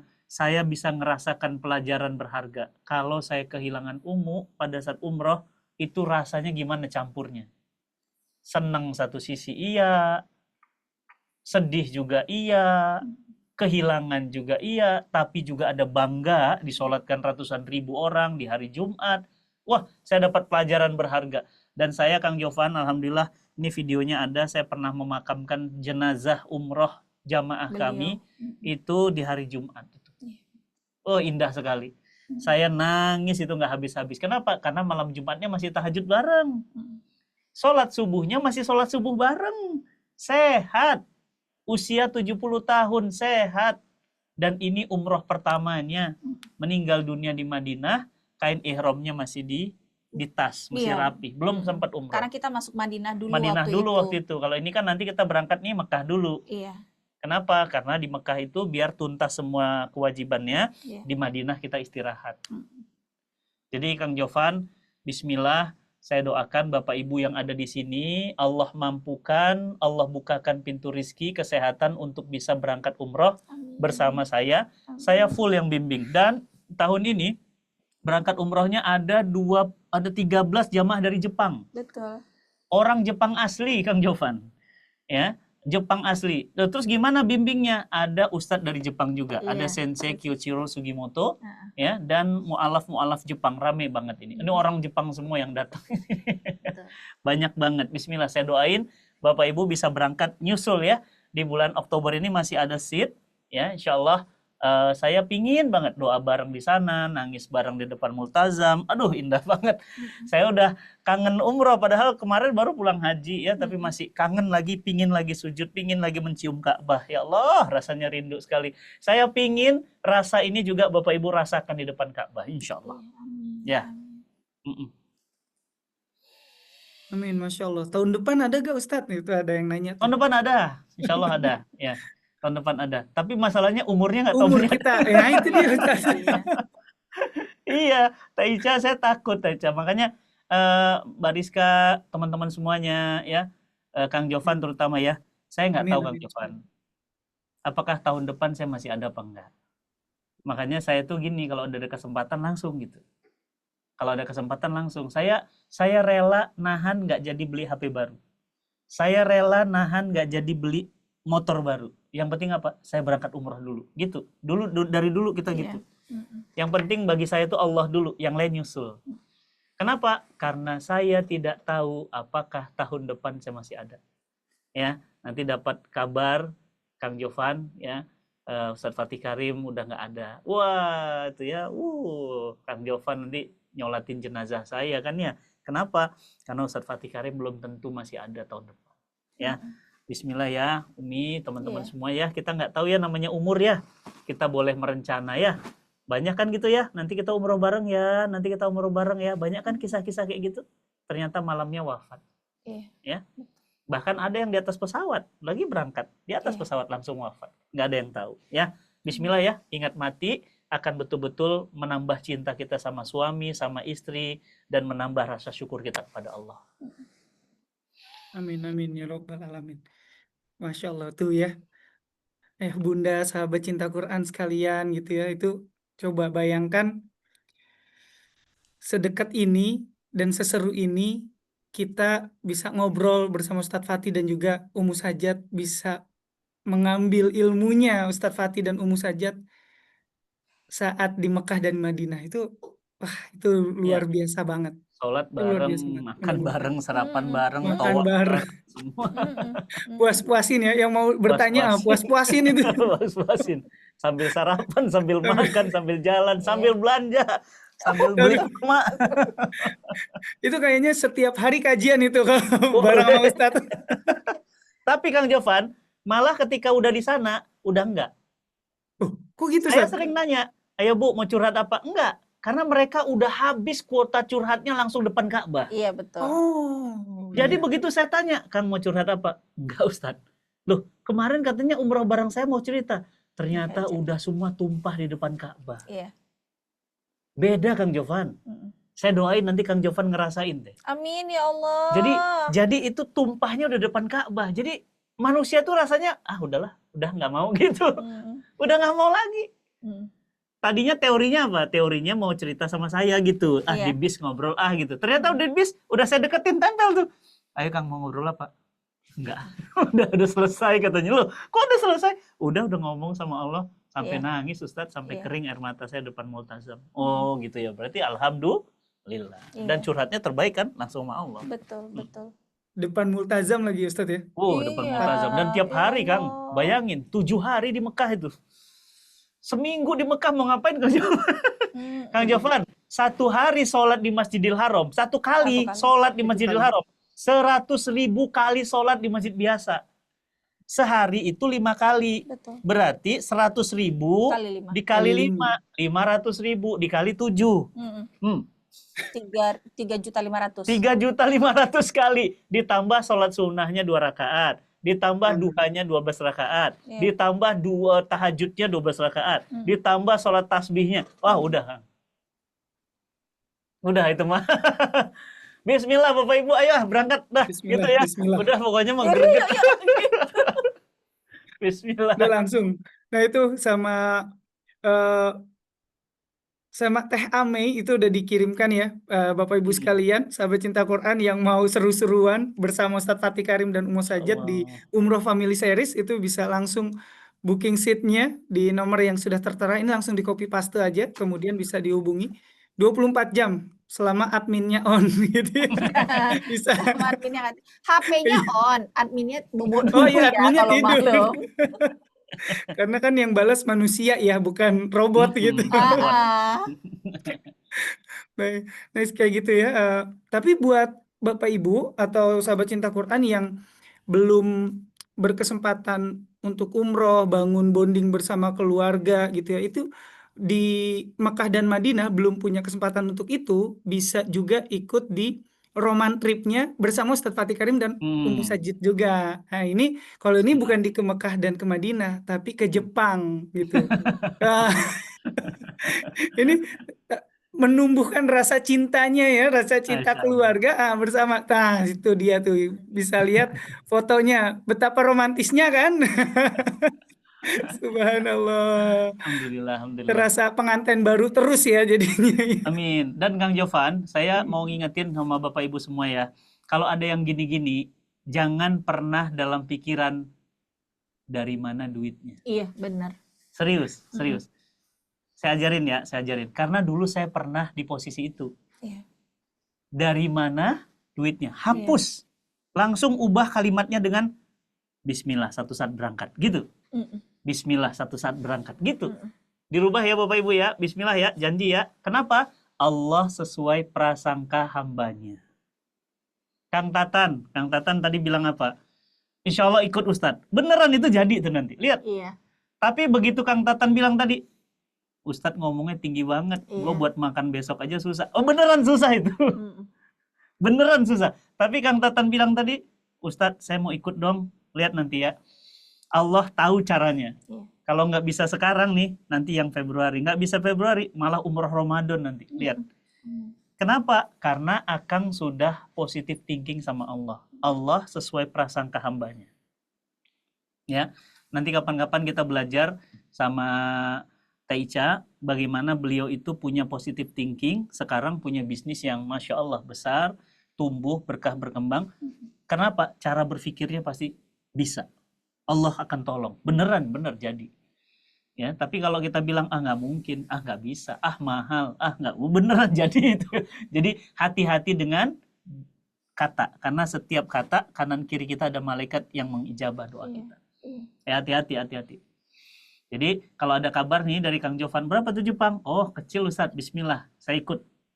Gitu. Tahu duitnya dari mana? Ngomong aja dulu. Iya. Jatuhin aja dulu omongan. Iya, beneran, serius.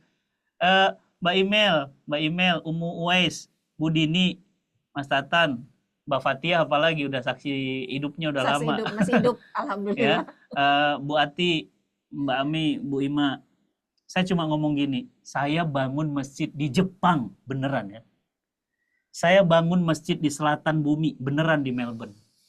Saya bangun masjid ada auroranya, Kang Jovan, beneran di Kanada, dan ada auroranya, Kang Jovan.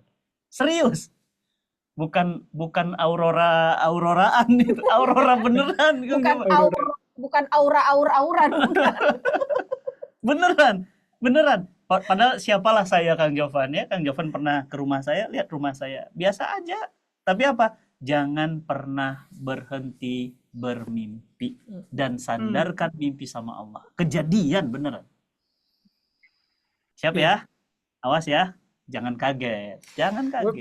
Kalau saya, Kang Jovan, saya ini yang sampai sekarang nemenin orang yang suka mimpi. Ini orangnya, ini makhluknya nih. Jadi soal masjid ada auroranya itu memang bener Ustadz Fatih waktu itu cuma jatuhin omongan aja. Jadi beliau itu emang tipenya suka ngomong aja dulu gitu. Saya aja kaget-kaget gitu dengan semua mimpi-mimpinya, kayak Abi pengen bangun masjid di Jepang. Saya mikir gini, apalah ini, kita tak punya koneksi di Jepang, nggak ada saudara di Jepang, belum pernah ke Jepang ya. Terus tiba-tiba pengen bangun masjid di Jepang, saya gini, aduh mimpi banget sih ini. Tapi itu lah ya, kalau kita memang benar-benar punya keyakinan, jadi beneran gitu. Mohon doa dari teman-teman semuanya ya. Mbak Ica nih salah satu yang sudah lihat langsung. Waktu itu masih lahan kosong ya Mbak Ica ya. Sekarang udah lantai 1. Sekarang udah lantai 1. Berarti nanti kita Januari harus berangkat lagi untuk melihat masjidnya udah sampai lantai 3 Mbak Ica. Bulan Maret sudah serah terima kunci. Iya, Masya Allah. Dan beliau ini salah satu yang sampai sekarang juga selalu membantu kami di Cinta Quran untuk ngasih tahu ini, memviralkan ini ke warga Sukabumi dan sekitarnya ya. Kalau ada masjid Yokohama yang sekarang sedang kita bangun. Terus setelah itu saya mikir gini, ya ini kan masjid di Jepang kan belum selesai ya. Jadi maksud saya udah stop dulu dong mimpinya. Enggak dong, mimpi lagi. Abi pengen punya masjid di selatan. Ya, saya gini, aduh selatan lagi, selatan tuh di mana gitu ya. Dan ternyata benar, datang tawaran dari teman-teman di daerah Melbourne dengan nilai proyek yang juga ampun-ampunan gitu ya. Ampun-ampunan maksudnya, aduh ya Allah gitu ya. Dan itu belum selesai gitu ya. Sampai sekarang alhamdulillah masih dalam proses pembangunan. Mohon doa juga dari teman-teman semuanya karena ini akan jadi Islamic Center Indonesia terbesar pertama di benua Australia, di Melbourne. Terus Sarfati itu sambil, cuma waktu itu kesingkat saya sambil duduk gitu ya. Terus dia bilang gini, Abi nanti ya Mia, pengen punya masjid yang di atasnya ada auroranya. Saya gini, itu kan kalau yang ada aurora itu kan harus di daerah Eropa sana, ujung-ujung dekat Alaska. Gimana ceritanya? Kita tuh gak punya koneksi di sana. Please atuh, udahan dulu mimpinya gitu. Saya tuh waktu itu bilang gitu. Tapi saya cuma aminkan ya amin gitu. Aminnya juga kayak nggak yakin gitu sama suami sendiri ya. Salah sih, makanya nggak usah ditiru ya yang kayak gitu. Terus ternyata benar, tiba-tiba Ustadz Fatih itu ditelepon oleh salah satu donatur kami, namanya Bu Yeni Boman, ya semoga Allah rahmati beliau dan keluarganya. Beliau bilang, Ustadz, saya punya sahabat di Kanada, sahabat saya itu mau bangun masjid di daerah namanya Edmonton, ya. Edmonton itu kalau teman-teman ngikutin Cindy Fatikasari dan Tengku Firmansyah, nah sekarang mereka tinggalnya di sana, di Edmonton, Kanada. Mereka pengen bangun masjid, dengar tentang Yokohama, mereka pengen banget dibantu dan disupport sama Cinta Quran. Nah, akhirnya kami membantu teman-teman yang ada di Edmonton, tapi waktu itu nggak tahu kalau masjid di Kanada ini itu kalau Edmonton ini dekat sama Alaska, ya, nggak tahu dan nggak ngeh.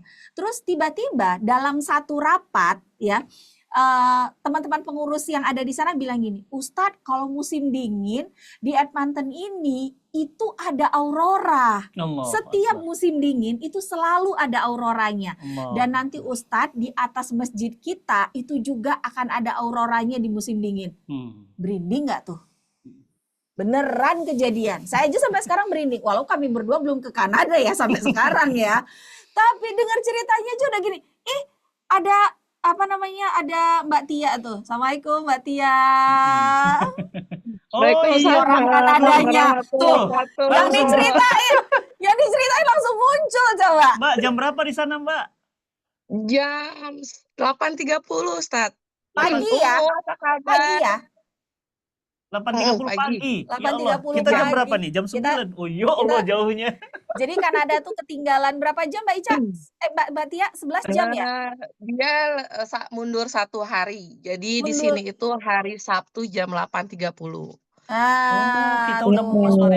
Kita udah masuk ke hari Minggu. Jadi kita selangkah Hari terdepan ya Minggu. dibandingin orang-orang Kanada ya Ya teman-teman. Allah. Iya, Masya Allah. Alhamdulillah seneng banget bisa ketemu lagi. Jadi ini Ini- tuh. Padahal kemarin ketemu di Depok. Padahal kemarin ketemu di Depok. Sekarang udah di Kanada. Sekarang udah di Kanada lagi. Alhamdulillah. Iya, jadi gimana Umu? Bagaimana Mbak Tia? Silakan. Enggak, Umu dulu silakan. Iya, jadi apa ya, mimpi itu memang benar gitu teman-teman. Mimpi itu memang harus ditaruh setinggi langit gitu ya. Dan waktu pengurus di Edmonton tuh bilang, Ustadz nanti di atas masjid kita itu kita akan gampang lihat aurora gitu ya. Kami langsung berdua gini, hah kok Nyambung ya. nyambung gitu ya. Dan kemarin waktu ketemu sama Mbak Tia di Depok di rumahnya Bu Yeni Bowman, beliau juga bilang, iya Ustadz, memang kalau musim dingin tuh di Edmonton itu ada aurora, kita nggak usah jauh kemana-mana gitu. Jadi bismillah ya ibu-ibu, nanti kita berbondong-bondong, Tuh, doa. bedol desa Amin. ke Edmonton. Kita pindah aja ya. Amin. Kita pindah aja ya. Kita kabur aja dulu. Amin. Ya Bismillah. Di sana Iya, 8.30 pagi ya. Udara sekarang berapa derajat, Mbak? Masih belum dingin Ustadz. Oh. Masih 13, 15 Oh, gitu. 13. Segitu nggak dingin ya? Segitu nggak dingin loh, 13 loh. Lumayan itu. AC Belum, paling dingin di belum. rumah kita aja cuma 16 ya. 12. Ini aku Masya Allah banget loh. Ini benar-benar kejadian ya. Aku Hmm. mau butuh saran dari Ustadz dan Umu ya tentang rumah tangga. Baru semalam banget. Ini sedikit curcol sebenarnya, Ustadz. Mohon maaf Umu. Iya, setiap rumah tangga itu kan pasti punya masalah ya Ustadz. Terus kita obrolin berdua gitu ya. Tapi dari sisi saya sih semua itu diobrolin gitu sama suami. Nah, sisi suami ini yang dia ngerasa mungkin tidak ada masalah ataupun itu juga baik-baik saja gitu. Nah, tadi si Ibu Ica juga bilang di situ kan itu harus ada connecting ya, seperti wifi di dalam rumah tangga, Ustadz. Nah, mungkin saya ngerasa itu kurang, saya dan suami itu kurang connecting satu sama lainnya gitu loh, Ustadz. Untuk dalam hal membesarkan anak itu yang perlu ya dibicarakan berdua gitu, anak maunya seperti apa gitu, Ustadz. Nah, kalau pertanyaan saya, kalau di sisi saya sudah semua saya utarakan ke suami, tapi suami masih diam gitu, masih yang ngerasa baik-baik saja, terus apa yang harus saya lakukan, Ustadz? Gitu. Dan ini qadarullah, nggak tahu kenapa pas lagi baca WA tadi pagi habis sholat subuh, Mas Bobby itu nge-share masalah deep talk ini di WhatsApp dan gitu. Makanya aku langsung masuk. Alhamdulillah. Timing yang pas sebenarnya ya itu aja sih Ustadz. Apalagi di sana ya, kajian susah ya. Ya. Itu dia, kita Kajian memang susah, harus mencari masih jauh. gitu. Itu benar-benar effort banget buat kita muda. kitanya harus aktif gitu. Iya. Apalagi kita jauh dari jauh beda lah ya dengan di Indonesia yang mungkin fasilitasnya itu memadai semuanya, ustadz-ustadz Mm-mm. banyak, kita ikut kajian di mana aja ada gitu. Tapi kalau di sini kitanya memang yang harus aktif mencari Mm-mm. kajian untuk mendalami iman kita juga gitu. Apalagi dalam rumah tangga ya Ustadz gitu. Makanya doain, pengen banget umroh bareng Ustadz dan Bismillah. Amin. Ibu. Ada jamaah Masya dari Kanada. Allah, semoga. Amin ya rabbal Amin, amin, alamin. ya Allah. Itu Insya Allah aja, diajak Bu. juga suaminya Bu Tia ke Jepang Ya. ya. Jadi bisa Pengen honeymoon lagi Bu banget, Tia insya doain Allah. ya. Iya, Insya Mbak Tia, Allah. memang Mm-mm. laki-laki dan perempuan memiliki karakter psikologik yang berbeda. Apa yang mungkin menurut istri masalah, menurut suami Apa masalahnya masalahnya? apa gitu. Banget Nah, Ustadz. kadang-kadang yang menurut suami ini masalah besar, tapi kata istri, ya kan ada kamu bisa nyelesaikan. Jadi suka nggak nyambung connectionnya itu. Nah, kenapa biasanya itu terjadi?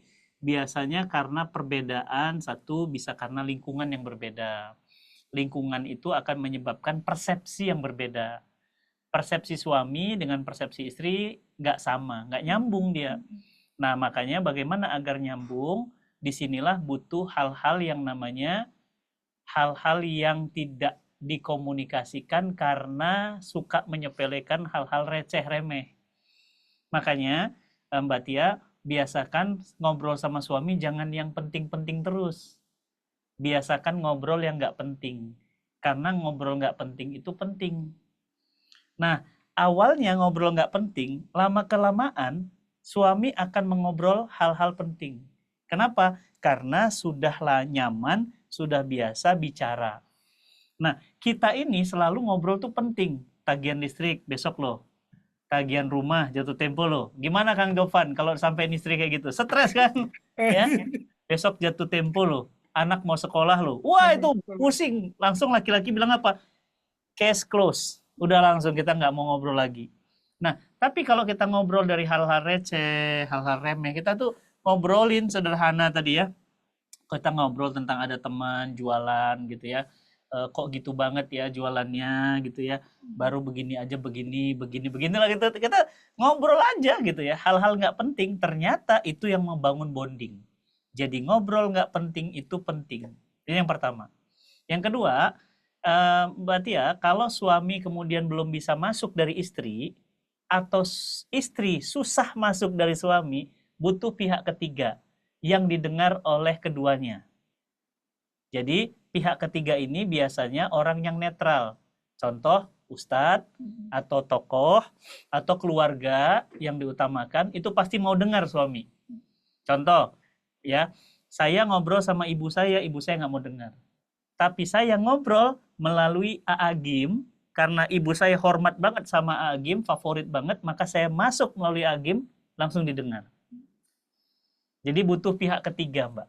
Nah, jadi siapa pihak ketiga yang mau mendengarkan suami? Nah, ini penting. Kenapa? Karena istri paling tahu kunci passwordnya suami.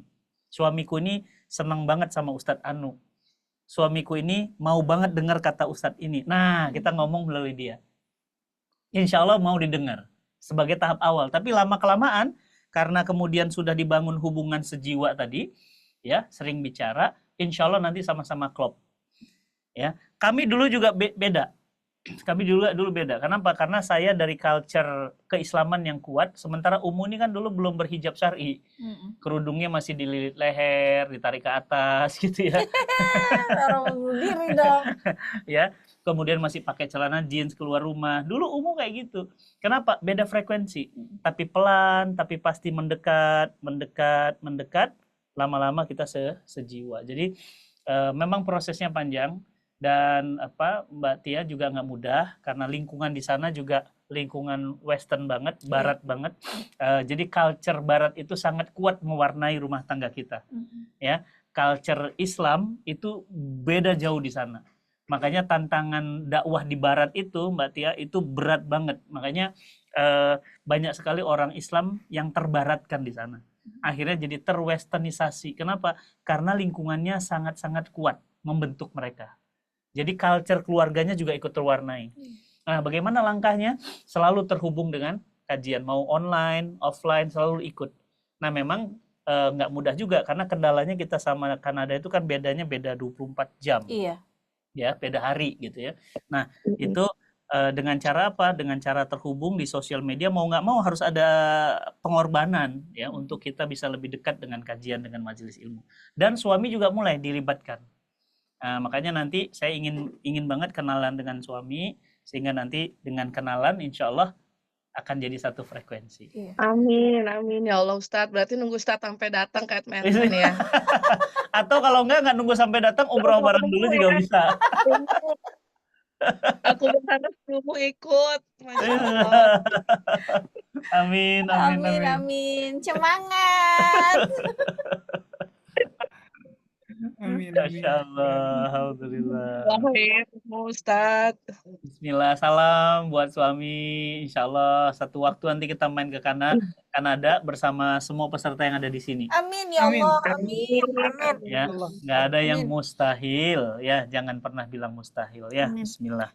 Tadi saya barusan ngelihat ini Banff ya, keren banget pemandangannya. Ya Allah, itu Banff. Ya, Sampai saya simpen, itu ada orang Indonesia lagi jalan ke sana, dia foto. Katanya apa? Ini pemandangan kayak wallpapernya handphone, katanya indah banget. betul banget. Luar biasa. Makanya saya cuma tadi simpen aja, saya bilang nanti satu saat saya pasti ke danau ini. Beneran ke danau ini. Amin. Amin. Masya Allah. Luar biasa, Masya Allah. Iya. Terima kasih Bu Tia, mudah-mudahan sakinah, mawaddah, Amin. Amin ya Masya Allah. Allah, warahmah ya bersama suaminya. Dan juga sahabat cinta Quran yang lain tentunya ya. Dan makin langgeng, koneksinya makin erat gitu ya. Nah, sebelum ini masih adakah yang mau sharing bersama Umi Sajat dan juga Ustadz Fatih Karim? Boleh, silahkan. Boleh via chat atau raise hand, mau berbicara secara langsung juga boleh gitu ya. Ini banyak banget tadi insight yang kita dapatkan tuh. Catatan saya full. Sampai full catatan, Masya Allah. Dari obrolan ini, dari kisah-kisah ini banyak banget ilmu yang bisa kita dapetin ya. Siapa lagi yang mau sharing? Silahkan. Atau bahkan bertanya juga dipersilahkan gitu ya. Mumpung bersama Ustadz Fatih Karim gitu. Ustadz nanti aja saya nanyanya ketika di umroh gitu ya. Boleh juga kayak gitu. Nanyanya nanti aja ketika di Mekah dan Madinah. Masya Allah, Alhamdulillah. Baik, wah nggak terasa juga nih Umi Ustadz Fatih Karim udah mau jam 9:30 gitu ya. Insya Allah ngobrol bersama Ustadz Fatih Karim dan Umu Sajat banyak sekali insight yang kita dapatkan, setidaknya gitu ya, setidaknya bahwa setiap pernikahan itu tidak melulu tentang cinta, tapi pasti ada konfliknya. Kenapa? Karena rumah tangga itu menyatukan dua hati yang berbeda. Nah, disinilah seninya kita bisa bagaimana caranya saling mengeratkan hubungan kita gitu ya, bersama mencintai orang yang sama berulang-ulang kali gitu ya. Insya Allah kuncinya, resepnya dari Ustadz Fatih Karim itu adalah saling memaafkan gitu. Masya Allah. Kalau dari Umu Sajat gitu ya, cinta itu tidak berarti tanpa konflik gitu ya. Gimana tuh? Nah, ini perlu ilmunya belajar Islam, dan suami menjadi peran penting panutan bagi keluarga itu sendiri gitu ya. Kalau resep dari Umu Sajat, sering-sering mengingat ajal, karena ajal ini menjadikan kita bisa saling mengerti gitu, melembutkan hati kita juga, bahkan melepas ego di rumah tangga. Masya Allah, ini bagian daripada kesimpulan atau catatan pertemuan kita pada hari ini gitu ya, insya Allah. Dan sudah jam 9:30. Sebelum kita tutup pertemuan kita pada hari ini, sahabat cinta Quran sekalian, saya mau meminta Ustadz Fatih Karim untuk kita sama-sama berdoa. Mungkin kita memiliki harapan atau bahkan kita memiliki keinginan, mudah-mudahan di forum inilah Allah memberikan ijabah untuk doa-doa kita semua. Tafadhol Ustaz Fatih Karim untuk memimpin doa. Bismillah Bapak Ibu semuanya, hamba-hamba Allah yang disayang Allah, mari sama-sama dengan ikhlas, dengan tulus, dari hati yang terdalam, mari sama-sama kita semuanya istighfar, istighfar, istighfar. Astaghfirullahaladzim, astaghfirullahaladzim, astaghfirullahaladzim. Alladzi la ilaha illa huwal hayyul qayyum wa atubu ilaik. Astaghfirullahaladzim, astaghfirullahaladzim. Alladzi la ilaha illa huwal hayyul qayyum wa atubu ilaik. Innallaha wa malaikatihi yusholluna 'alan nabi ya ayyuhalladzina amanu shallu 'alaihi wa sallimu taslima. Allahumma rabbana zalamna anfusana wa in lam taghfir lana wa tarhamna lanakunanna minal khasirin. Ya Allah, ya Rahman, hamba-Mu ini datang penuh dengan dosa dan noda, ya Allah. Dosa mata kami ini, ya Allah. Dosa tangan kami ini, dosa kaki, mulut, hati, telinga, pikiran kami, ya Allah. Ya Allah, malu rasanya hamba datang memohon, meminta dan terus meminta, ya Allah. Sementara kami ini berlumur dosa. Tapi jika tidak meminta kepadamu, ya Allah, kepada siapa lagi kami memohon? Ya Allah, kami ini lemah. Ampuni kami, ampuni kami. Ampuni pasangan hidup kami, ya Allah. Ampuni anak-anak kami, ya Rahman. Allahu Akbar, la haula wa la quwata illa billah. Ampuni ayah ibu kami, Allah. Sebesar apapun dosanya, sebesar apapun kesalahannya, ampuni kedua orang tua kami, ya Allah. Terkhusus orang tua kami yang sudah wafat, lapangkan kuburnya, jadikan kuburnya taman dari taman-taman surga. Ya Allah, semua saudara-saudara kami yang hadir malam ini, ya Allah, anugerahkan rumah tangga yang sakinah, mawaddah, warahmah, jauhkan dari fitnah, jauhkan dari perpecahan, jauhkan dari pengkhianatan, jauhkan dari perselingkuhan, jauhkan dari perpecahan, ya Allah. Allahumma Rabbana, ya Allah, kukuhkan cinta mereka, abadikan hingga jannah. Jika mereka belum memiliki keturunan, pilihkan jodoh terbaik, ya Allah. Pilihkan waktu terbaik, ya Allah. Pilihkan orang terbaik, ya Allah. Pilihkan ya Ghaffar. Allahumma Rabbana, ya Allah, anugerahkan anak-anak kami soleh, solihah. Bukakan pintu-pintu rizki untuk kami dari jalan yang kami tidak duga-duga, ya Allah. Sesungguhnya Engkau maha kaya, Engkau pemilik segala, wa huwa ala kulli syai'in qadir. Ya Allah, ya Rahman, hamba mohon kepadamu semua yang hadir malam ini, jangan Engkau wafatkan mereka sebelum mereka pernah berangkat haji dan umroh, ya Allah. Izinkan mereka melempar jumrah, izinkan mereka wukuf di Arafah, izinkan mereka, ya Rabb, tawaf ifadah, izinkan mereka merasakan nikmatnya haji, ya Allah. Izinkan, ya Rabb. Izinkan, ya Allah. Allahumma Rabbana, ya Allah, panggil mereka, mudahkan urusan mereka. Ya Allah, jangan Kau wafatkan mereka sebelum mereka pernah berangkat haji dan umrah. Allahumma Rabbana afrik alaina sabran, afrik alaina sabran.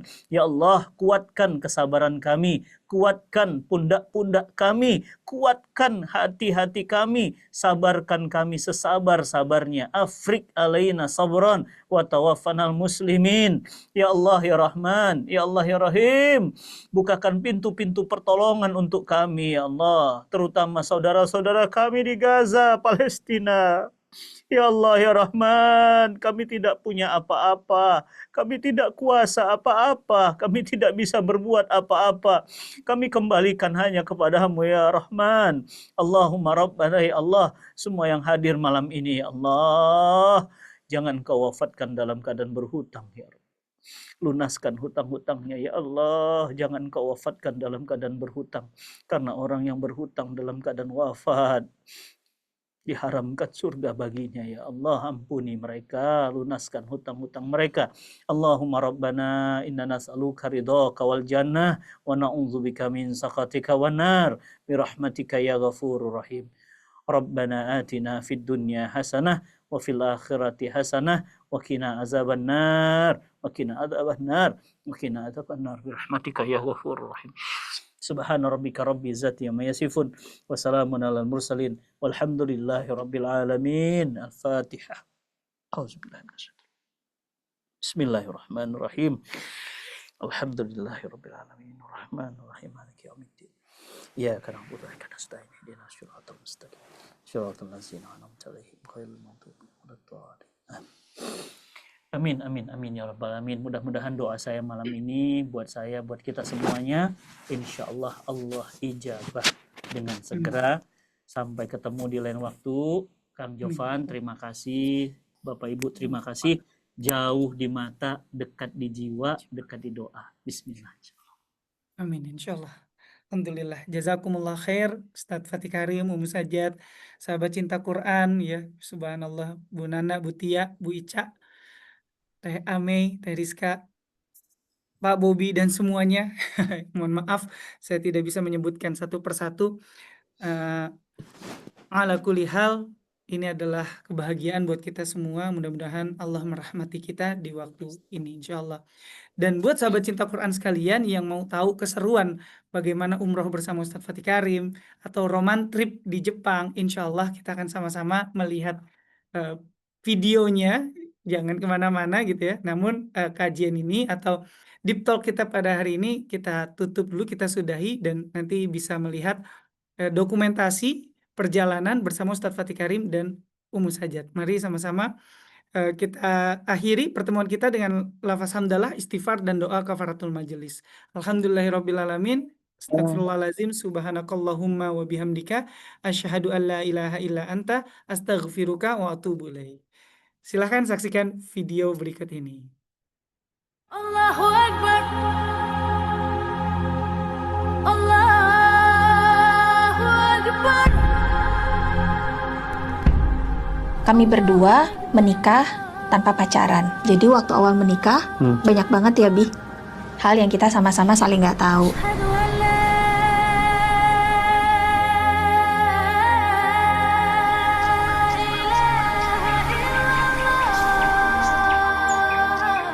Makin kesini seiring dengan perjalanan rumah tangga yang usianya sudah 20 tahun, malah kita merasa makin perlu ya buat jalan bareng berdua. Jadi ternyata safar itu, jalan bareng itu bukan hanya membentuk kesamaan visi, kesamaan frekuensi, tapi juga terijabahnya doa. Asyhadu anna Muhammadan. Waktu itu kita udah kepengen banget ya Bi untuk punya anak kedua. Karena Abang Alif udah 9 tahun, adiknya belum datang juga waktu itu ya Bi. Dan bismillah kita umroh kedua waktu itu, hajat kita satu ya Bi ya, minta sama Allah supaya Allah karuniakan dan titipkan amanah anak kedua. Dan alhamdulillah kira-kira 1 atau 2 bulan sepulang umroh Umi hamil. Allah.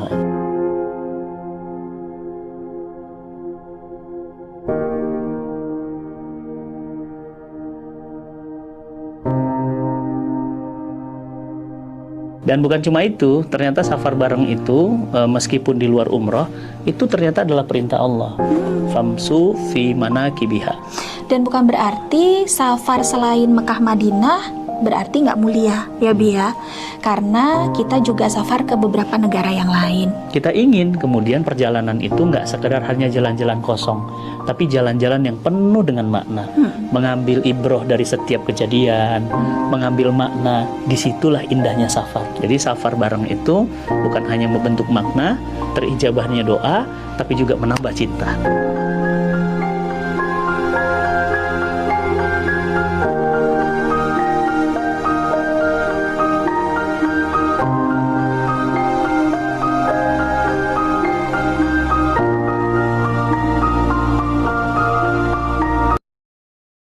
Saatnya wujudkan impianmu menjelajahi negeri matahari terbit bersama Amazing Journey dalam series Autumn in Japan menggunakan ANA, salah satu maskapai terbaik di dunia. Dalam series ini, kita akan menyaksikan keagungan ciptaan Allah di tengah dedaunan yang berwarna jingga merahan sambil mengisi hati dengan ilmu dan nasihat penuh makna dari ulama yang juga pakar parenting, yaitu Ustadz Fatih Karim dan Umus Sajjad. Mengunjungi destinasi premium yang ada di 8 kota selama 7 hari 5 malam, Tokyo, Fuji, Yokohama, Yamanashi, Shizuoka, Toyota, Kyoto, dan Osaka. Menggunakan bis privat eksklusif yang dipastikan legal dan nyaman, merasakan sujud di masjid-masjid yang ada di Jepang. Makanan yang disediakan tidak hanya muslim friendly, tapi 100% halal pasti. Momen indah kita akan diabadikan dengan tim fotografer profesional. Spesialnya, trip ini ramah lansia dan balita. Bismillah, yuk booking sekarang, masih tersedia 10 seat ya.